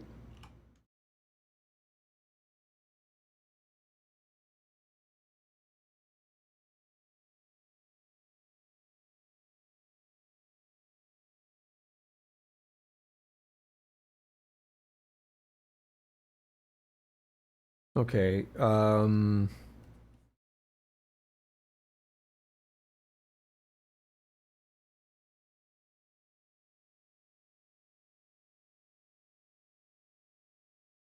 if I look at Olam's entry on the wiki, by the way, it says the remarkably expensive artifact. I didn't know how to interpret that. Like, it didn't say a number. It didn't give me a base value or anything.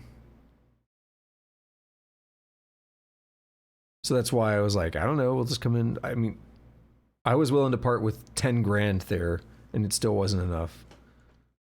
So I didn't know how to interpret that. Olam summons, I said Olan. That's one of, I have a dwarf named that in Dwarf Fortress right now. Olam summons 3 extra-dimensional hunters when first damaged, and summons an additional 1 to 3 every 150 to 200 turns until the player kills it. Leaves Simslum or dies. Each extra-dimensional hunter has a 50% chance to be a cult hunter. This is chosen independently for each hunter, so hunters from different cults can spawn together in a single summoning.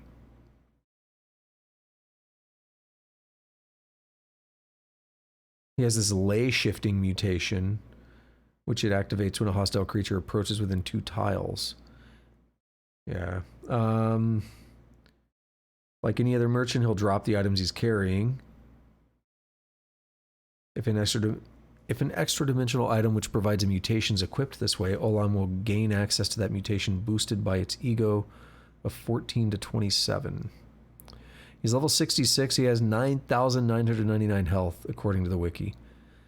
20 armor value, negative 10 dodge value.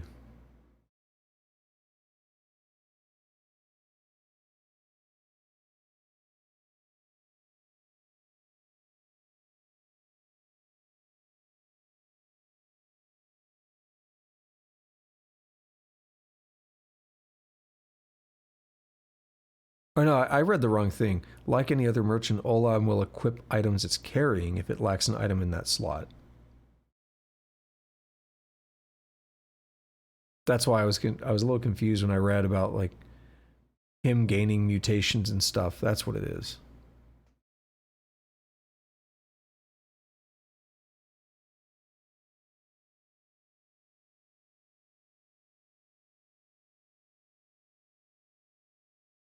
Well then.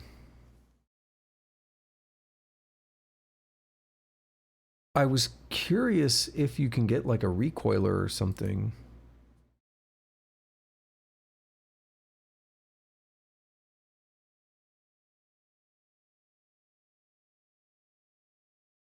Recoilers cannot provide transportation between different dimensions and cannot be used to enter or exit. So I guess not.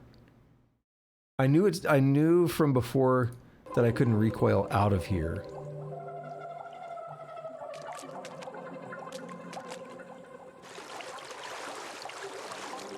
We can try it even.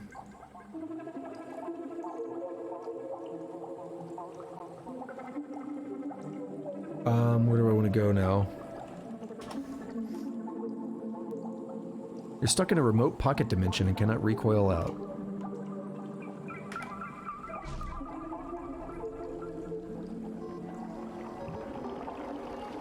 You find a passageway back to your home dimension.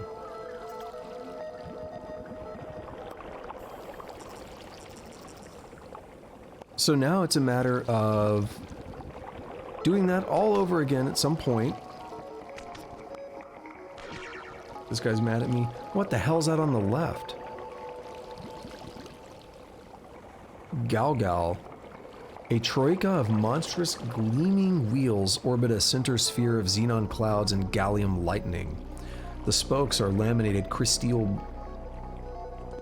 the spokes are laminated crysteel bled of their emerald imperfections, and the rims are milky epithelium, a single iris stretched to the topology of a torus and checkered on the underside with pupils.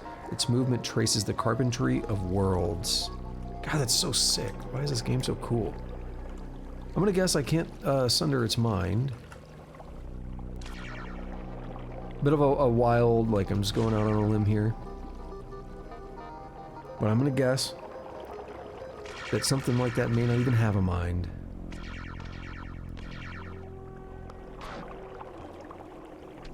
Yo, it's zipping. Shift T, no Control T.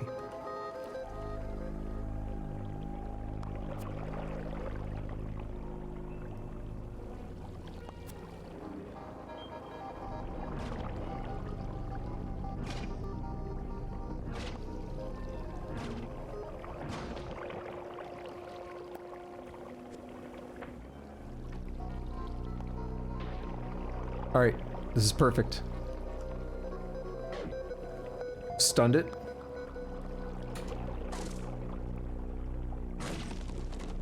Get this thing off of me.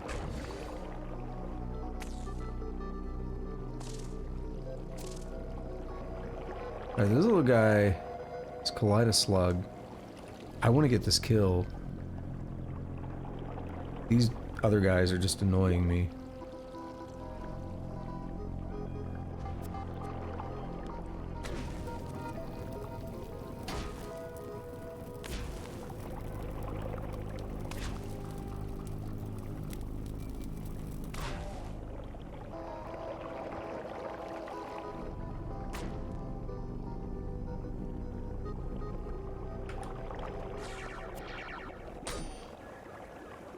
Okay.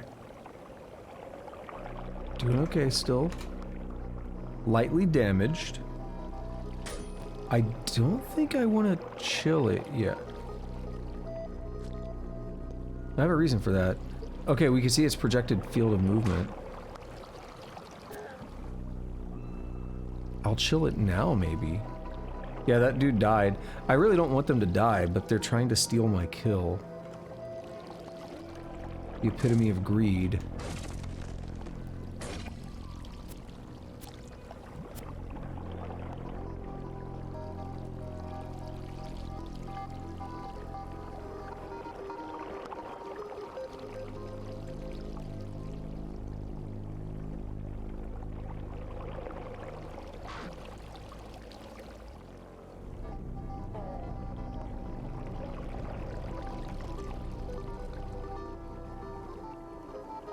Oh.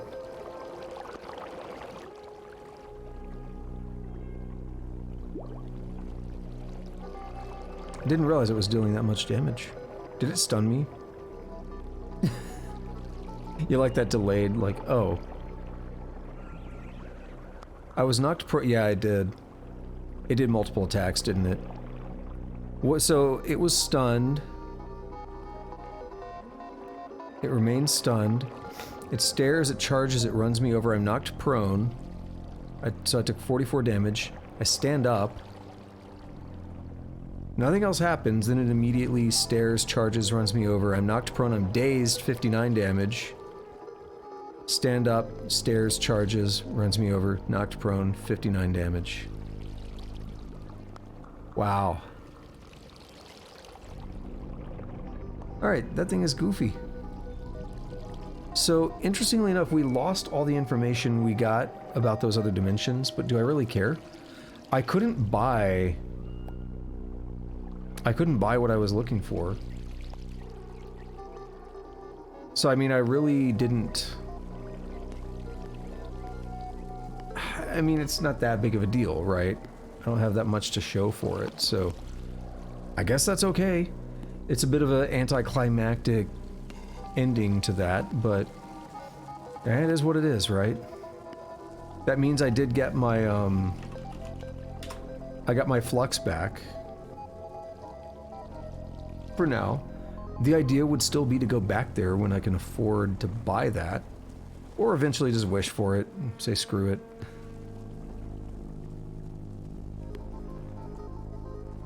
So I'm trying to think where I want to go now. How about... we go in here to the Rainbow Wood. Oh, Karsakish. Wait, are we friendly?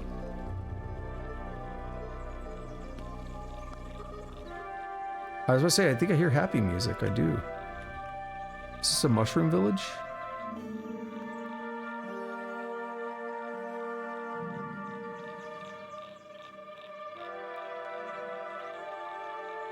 Didn't actually mean to leave.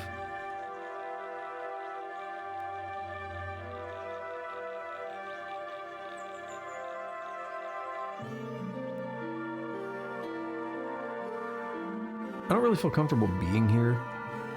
Is that all sap? What is that? Honey. That's a lot of honey. Is there a weep there?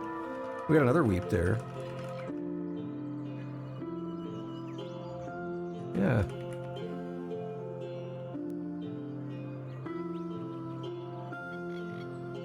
Since the first holiday of the declared companion, the villagers of Karsakish have merrily feasted on corpse of the biomass.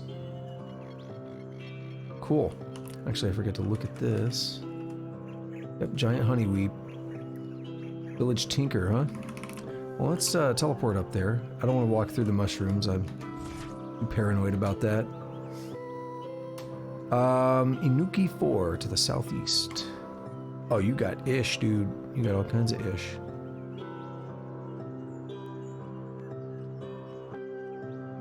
Peptic bed, whatever. Examine. Torture chair. Bruh.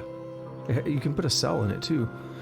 In its new context, the peptic chair menaces. Dried blood paints the plastic seat, and its catheters fray like a knot of worms.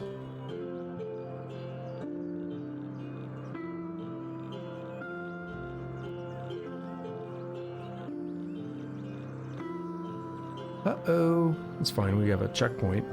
Banana Rancher, I see you.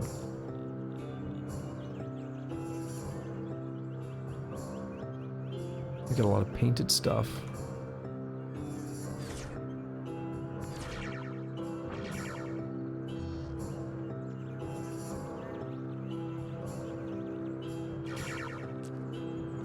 -41.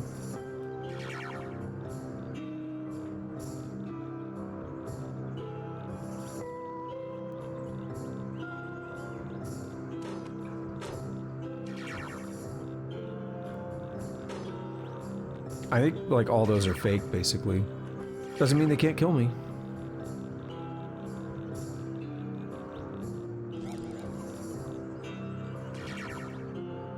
As we see there.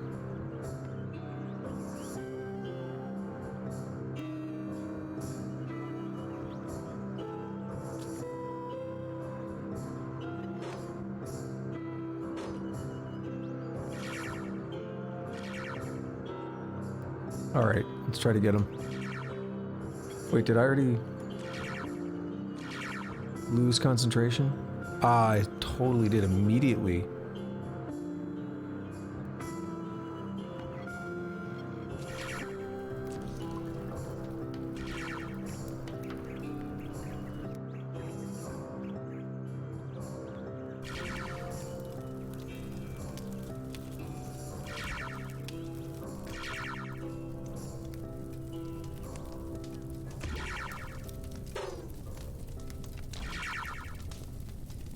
Alright, it'd be cool if I could not die.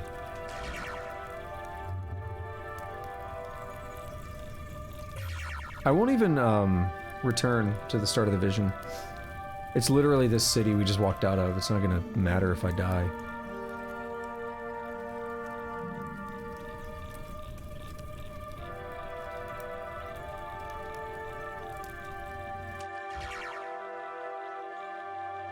Ouch. Oof. My pee-pee. They're burning it.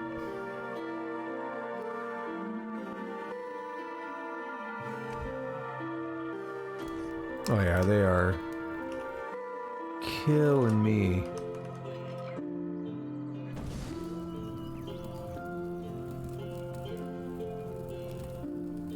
Okay, so this guy might be real.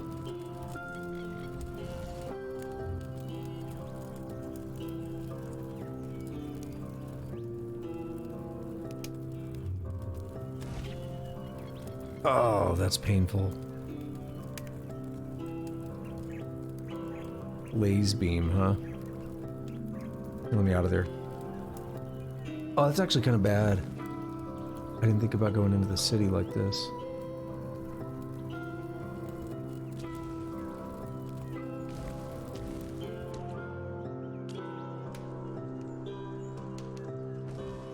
Okay, so for you, we're gonna stun you. And then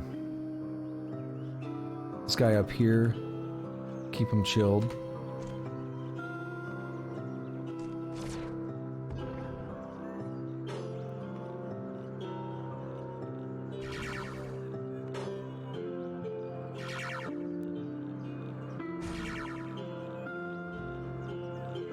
Just doing what I can.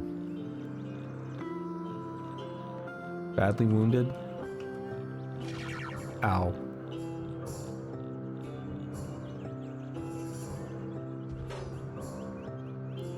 I don't return to the start. I'll still deal with it.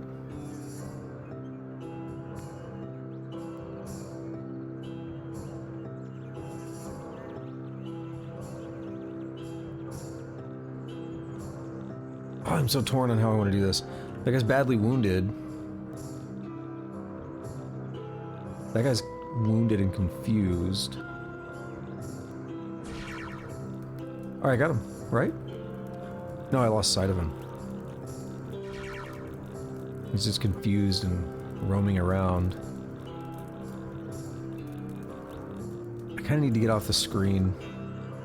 I had to break that Sunder Mind that was on me.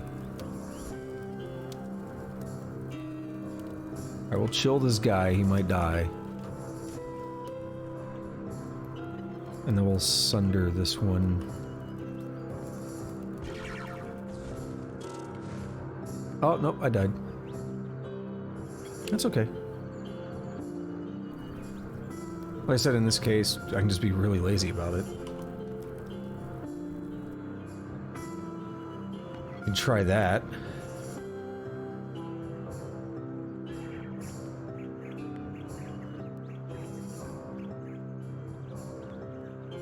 What? Oh, disintegration. I see.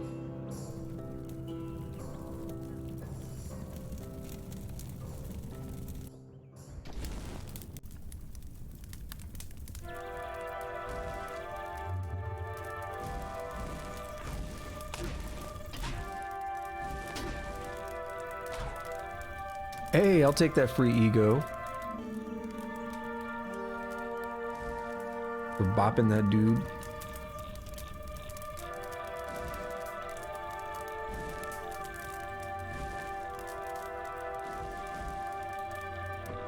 Okay, we're good.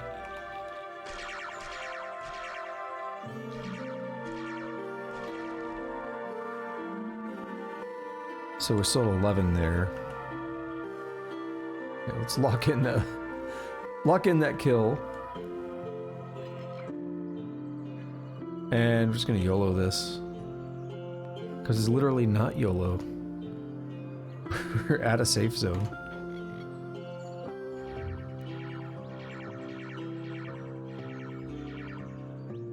Got him. Oh, he got a sun-dried banana. Cool. Yeah, he drops some extra-dimensional sun-dried banana, and by sheer chance it quantum tunnels and fully materializes in this dimension. Just wait until that force field goes away because I'm too lazy to teleport right now. And we'll take that. It's our second one. What's this one do? No, it doesn't say much, but it's probably just worth a lot. Oh, we got another one. Scheiße. Verdammt. Let's just sunder and see what happens.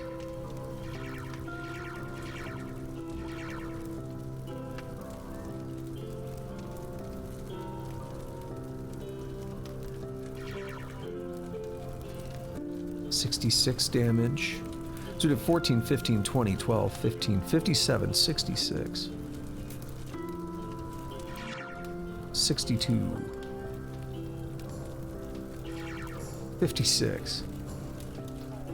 And he dies. Love it. Feeling happy about that. We got more ego, so we can just make things worse. What do we get? Old, luminous, bloody, slimy, sludgy, tetrasludgous pseudopod, a dram of citrine fungus, a punctured page torn from the artless beauty, and a smidgen of unilateral smut. Smut isn't like porn, or... I don't know. Alright, just wait it around a little bit. Should be good. I already hit buttons, but... Okay, there we go. Gotta wait on that save.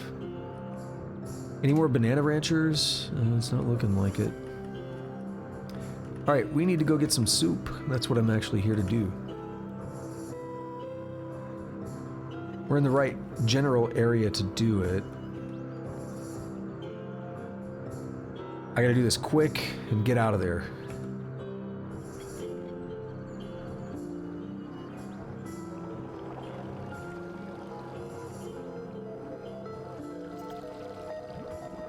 So we will teleport to like right there.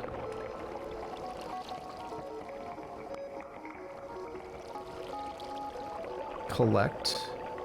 Can I not pour? Yeah, okay, that's better. No, no, no, 20.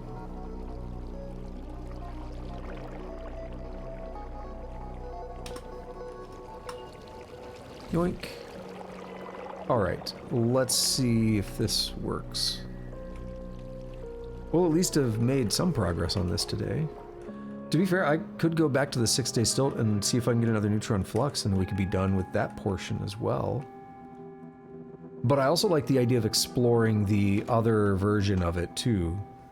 Neutron flux is like, just go buy some stuff. The other one's like, talk to this weird tree, or do, I don't know, it's like, sounds way different. Yeah, but what do I do with the soup now, bro?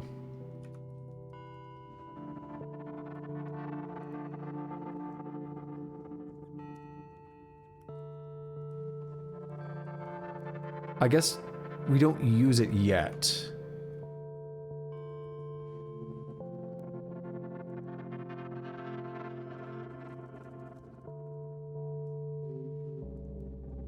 Wonder what would happen if you gave it one of those pearls that that like $30,000 pearl. Like you know, duplicate it with metamorphic polygel. That would be an interesting thing to try to give. Unfortunately, I don't see what to do with the soup. It said 20 drams, so let's talk to him about it. Tell me about the soup. I guess we just, like, hold on to that for now. Wait. Did it say something? No, just 20 drams. Okay.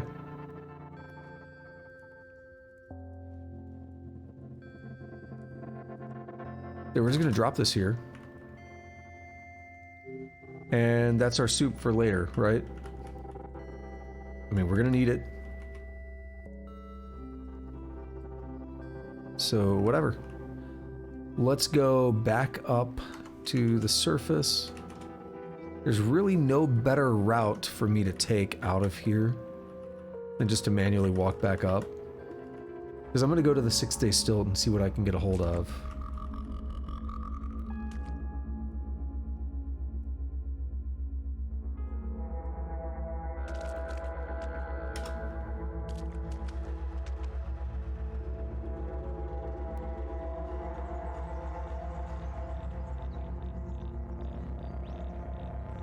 And we're not hostile here anymore.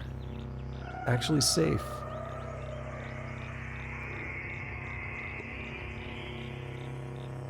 Okay, so the Ichor merchant was over this way.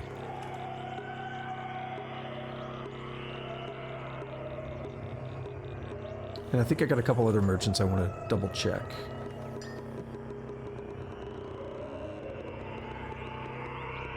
I think Kipper is one of the ones I put in my notes that can have something I want.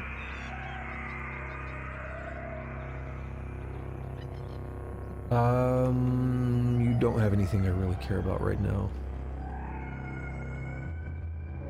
While leading a small army in Waterworks, city-state of Esper, Nasat challenged the legitimacy of the Sultan of Qud over an ordinance prohibiting the practice of hoarding rubies.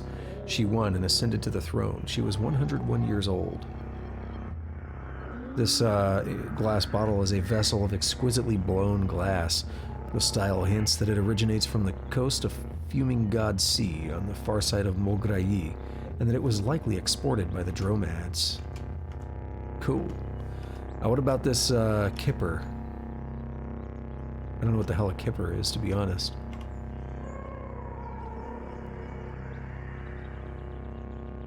So yeah, it does have, I think it was the neutron flux that they could have. I don't know, I pulled up various things earlier on the wiki and just kind of browsed it for a bit.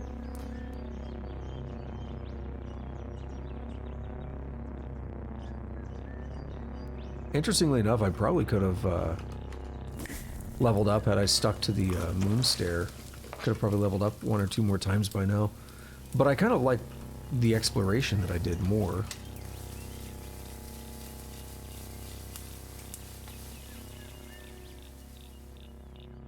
How's there only like 2 dudes here? You know what it is? It's because I killed everything, right? They attacked me, that's all I'm saying. In 6 AR, Reshef the Above, Ghost in Cerulean, the Coiled Lamb of Baetels, died of natural causes. He was 216 years old. Please be new. Please be... Damn it.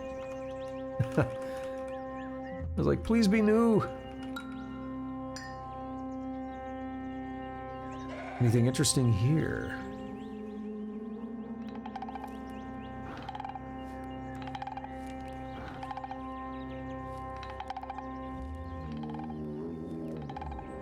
Schematics drafter is interesting. Never know. Might find a rubber nipple schematic or something.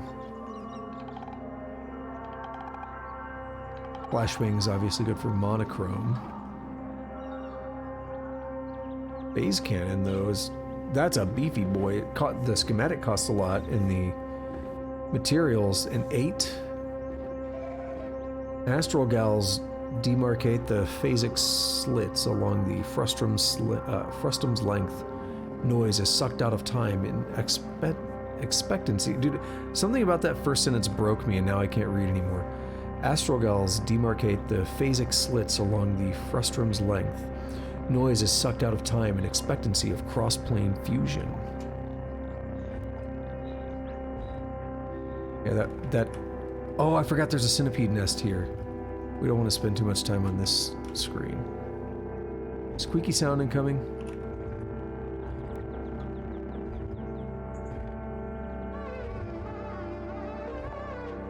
I like this more than the other music that plays here. Hey, bookbinder, you want to be a friend? I would love to just own all of your books so I can get free experience from them. So in order to do that, I don't think anyone will get mad, but... How about I proselytize to you? Oh my god, you're my friend now. Give me those books. Oh my goodness. Hey, buddy. Oh no. Dismiss.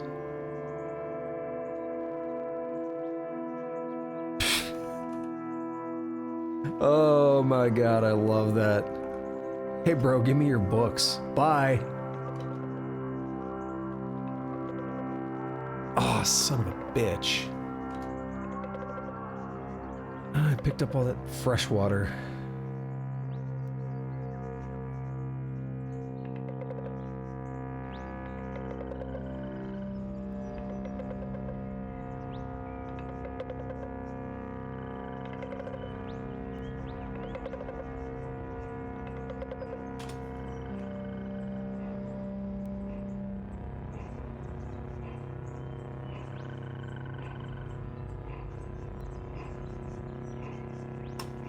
That ought to do it, right? No.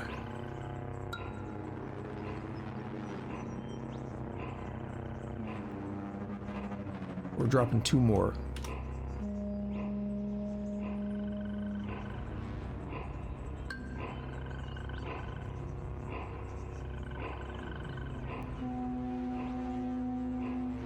Now we're good. Who was I going to talk to now? Armor? That's you, right? Anything I want? Nah. I have way too much water all of a sudden. Sweet and savory, whatever. Grenadier. Actually, chefs, I think, also. But they have to be, like, really high-tier chefs. But because they have liquids, they can also have the thing.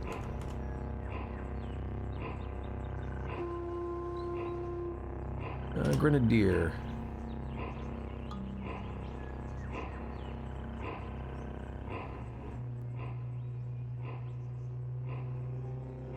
They're not going to have anything I'm really looking for per se, but I like to see what they have. What do we have here? Oh, another bookbinder. You want to be my friend? I don't even know what you have, but...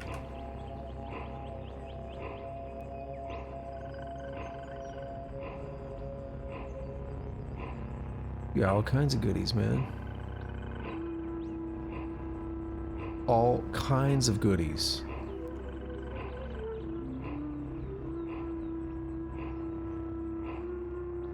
He just awkwardly walks away. Hey, what's up, new friend?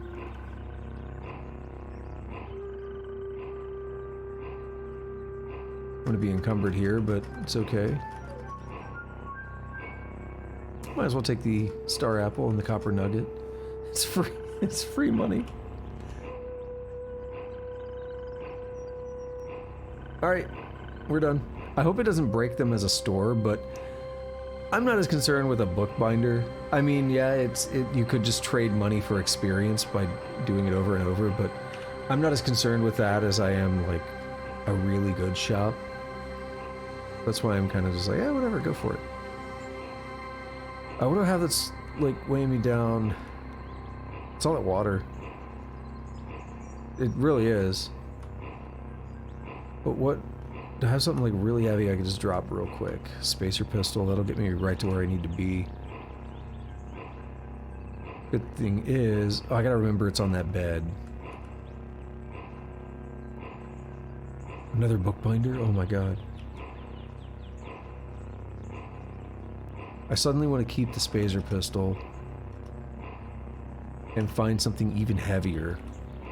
There's something that's like, you know what? I'll leave a. I'll just leave a water skin. We gotta get back to that bed though.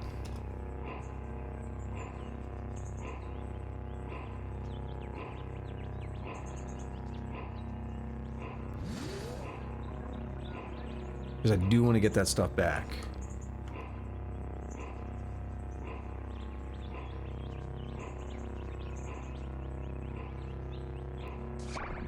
What's up, buddy? No, I don't want to attack him. I want to chat. Give me those wooden arrows, and the cooking, and the council.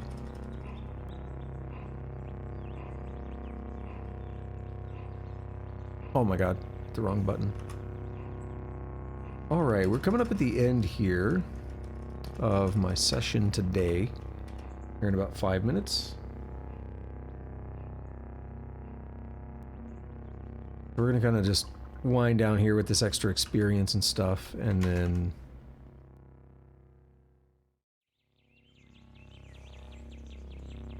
wrap up. Let's go hand this in. I want this to level me up. I don't know if these will be worth enough. There are some yellow books, so they might be worth enough. Some of those were worth like 10,000 earlier. If we get really lucky, then it'll be good. Trade. Not trade. Give books. That's pretty good.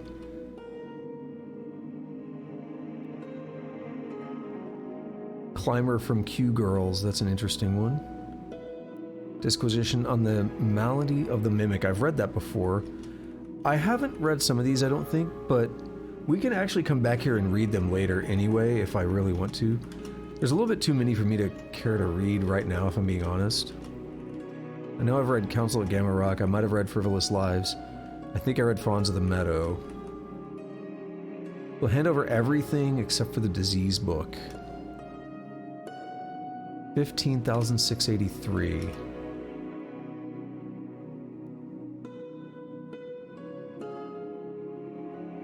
Alright, no level up, but I think we did okay. Can't really complain too much about that. Now we've made a little bit more inventory room, we can go get those 17 pounds of water back.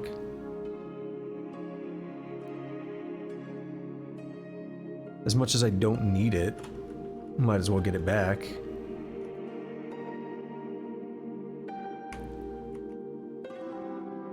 Yoink! Alrighty. So we gained 2 levels today. We were 32. We handed in a bunch of secrets and a bunch of books, made it up to 33. We made it up to 34 in the Moon Stair. And we're doing okay.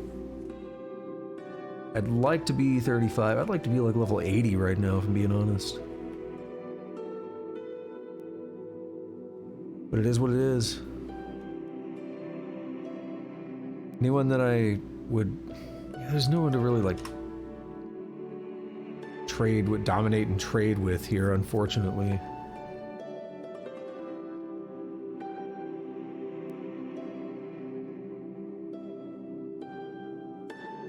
What I need is... Have I done this? On this character? I don't remember.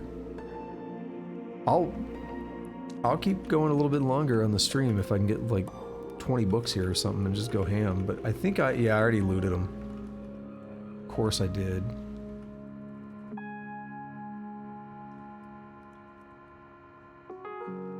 Oh, you know what I forgot to do? I forgot to read the recipe books a minute ago.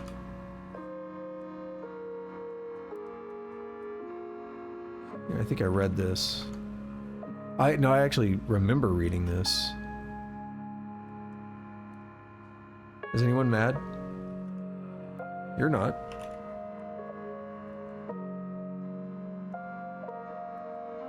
I think we're fine.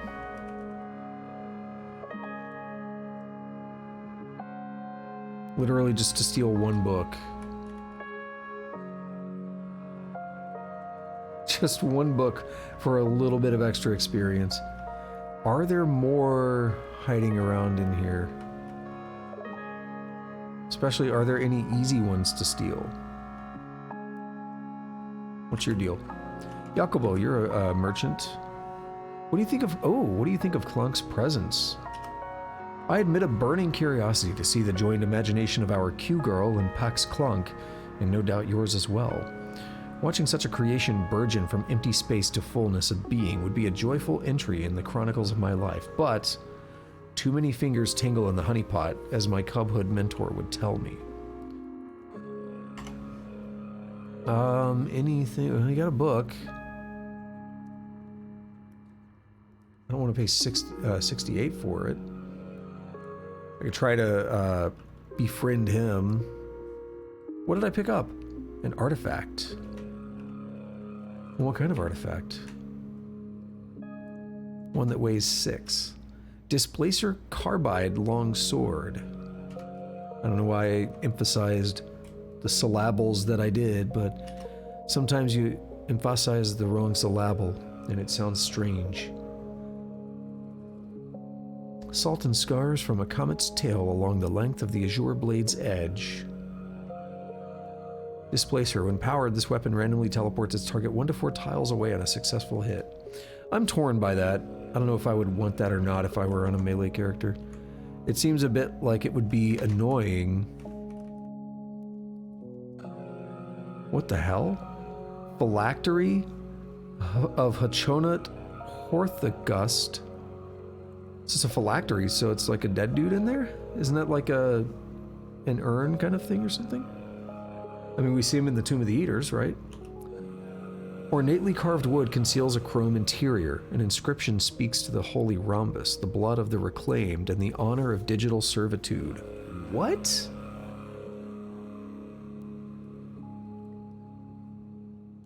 I have no idea what to make of that. Can we open it? I'm gonna be encumbered, but I'll take it. Huh.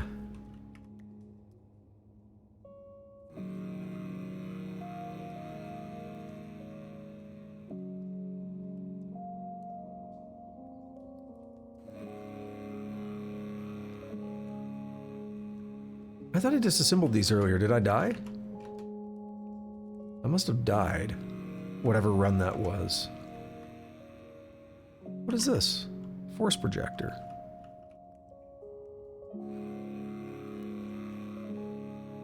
I'm now immensely curious about that phylactery. God, I remember running through here, doing the fight. That fight was brutal on this playthrough. It went way better on my other run. I think I did it in one try on both of them, though.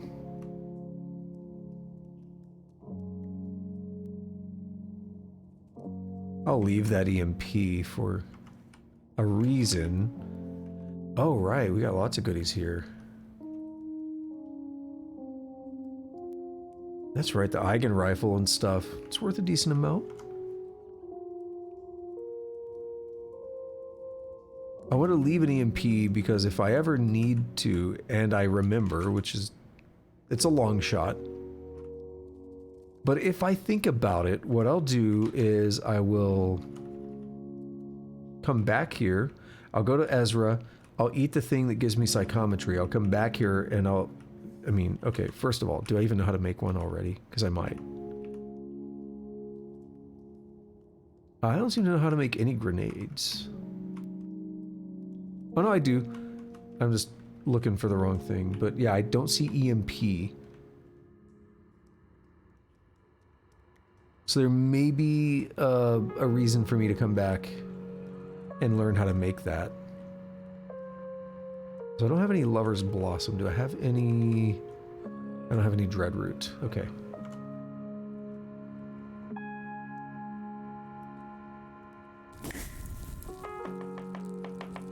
That's going to help my weight a little bit. Not too much, but a little bit. Alright, that is going to be it for me today, so thank you to anyone who showed up, whether you are lurking or chatting. I do appreciate it. If you are new to this stream, if you're watching right now, you like Caves of Cud, I'm playing this every Friday, Saturday night. And we're kind of going to be slowly progressing through the new Stair kind of content and stuff now, as I'm pushing this character up to make him a little beefier and just experiencing what they've added in this new update. So we'll be doing that over the next handful of sessions. So if you're interested in that or other things, I do play all kinds of different games. Right now what I have going on concurrently is replaying all the Metal Gear Solid games. I'm doing Metal Gear Solid 3 right now. I also play Genshin Impact, and I'm playing Dwarf Fortress, and I also do coding streams. So good mix of things, but I do play all kinds of different things, from RPGs to more to shooters to action games to roguelikes, all kinds of different stuff. So if any of that sounds interesting, definitely hit that follow button, come hang out. And you have a good one as well. Thank you for hanging out. Yeah, all kinds of different games and stuff, all that fun stuff. Come hang out. It's a good time. You can also go over to the YouTube channel where I've got a lot of VODs up and stuff. These streams go up 2 weeks after they are live here on Twitch. And if you're watching this in the future on YouTube, congrats on being in the future. But while you're over there, I'd appreciate if you do all the fun stuff. Like, subscribe, hit that notification bell, leave a comment. I do read and respond to my comments. I really appreciate them. And lastly, if you want, you can follow me on Twitter. I do tweet every time I go live. Don't do too much else on there, but I have a lot of people, well, not a lot of, I've had some people complain that Twitch notifications are very unreliable for them, so there's always that. Some people say like they don't get them at all, or they'll get them like 2 hours after I go live or something, so like, I don't know, it's never been a problem for me. I get notifications like right when people go live, but I'm just saying what they say to me. So that's it. I think we've covered everything. So recapping here, I guess we got the primordial soup. We have 2 neutron flux. We went into the cool like extra dimensional place, but I didn't expect it was going to cost me 35,000. I mean, they said it was a lot, but I didn't know what that meant. So I guess we'll have to go back there at some point with a lot of very valuable things. I'll have to figure out what, you know, I'll have to try to think about like what are the most valuable things I can get and how easily can I get them, right? That's going to be the trick. So, well, it'll be fun. I guess we walked around the moon stair a little bit more, and then just, I mean, a lot of exploration, really. I think we got a lot out of the session, even though it doesn't feel like it to me. I think we got, you know, a couple levels, almost 3, and we got a lot of new items and stuff. We brought the primordial soup back here, so that is 1 component down, but we need a lot more. And granted, for a lot of the components, we can already turn stuff in. I'm just not ready to commit to it yet, right? So we could already turn in multiple things. Like one of them is based on like events that we've done in the past, so I could just turn that in. I could turn in one of the ones where it's like any artifact that I have or whatever. Like that's easy. Just give it something if I want to get it over with. And there's so many options that I'm already ready to do if I really want. So it's not that bad. I'm kind of interested and eager to see how this mech thing works out, but I don't want to rush it either and make like a shitty one. It's very much, though, a bit of analysis paralysis, I will say. There's so many options, so many pieces that you need to build it, and they basically say like, oh, don't worry, like anyone you build will be capable of doing the climb or whatever, but they have like stats and stuff and skill points and all that, and it's like, I don't want to make a shitty one, right? So I'm very interested in that. All right, we'll be back on this on Friday night. I'll be back in the morning in about 12 hours with Metal Gear Solid 3 and Genshin Impact tomorrow night. And that's about it for tonight. I'm gonna go eat my leftovers from earlier and relax for a little bit, get some sleep. So thank you again for anyone who showed up, and until next time, have a good day, have a good night, whatever it is, wherever you're at, take it easy.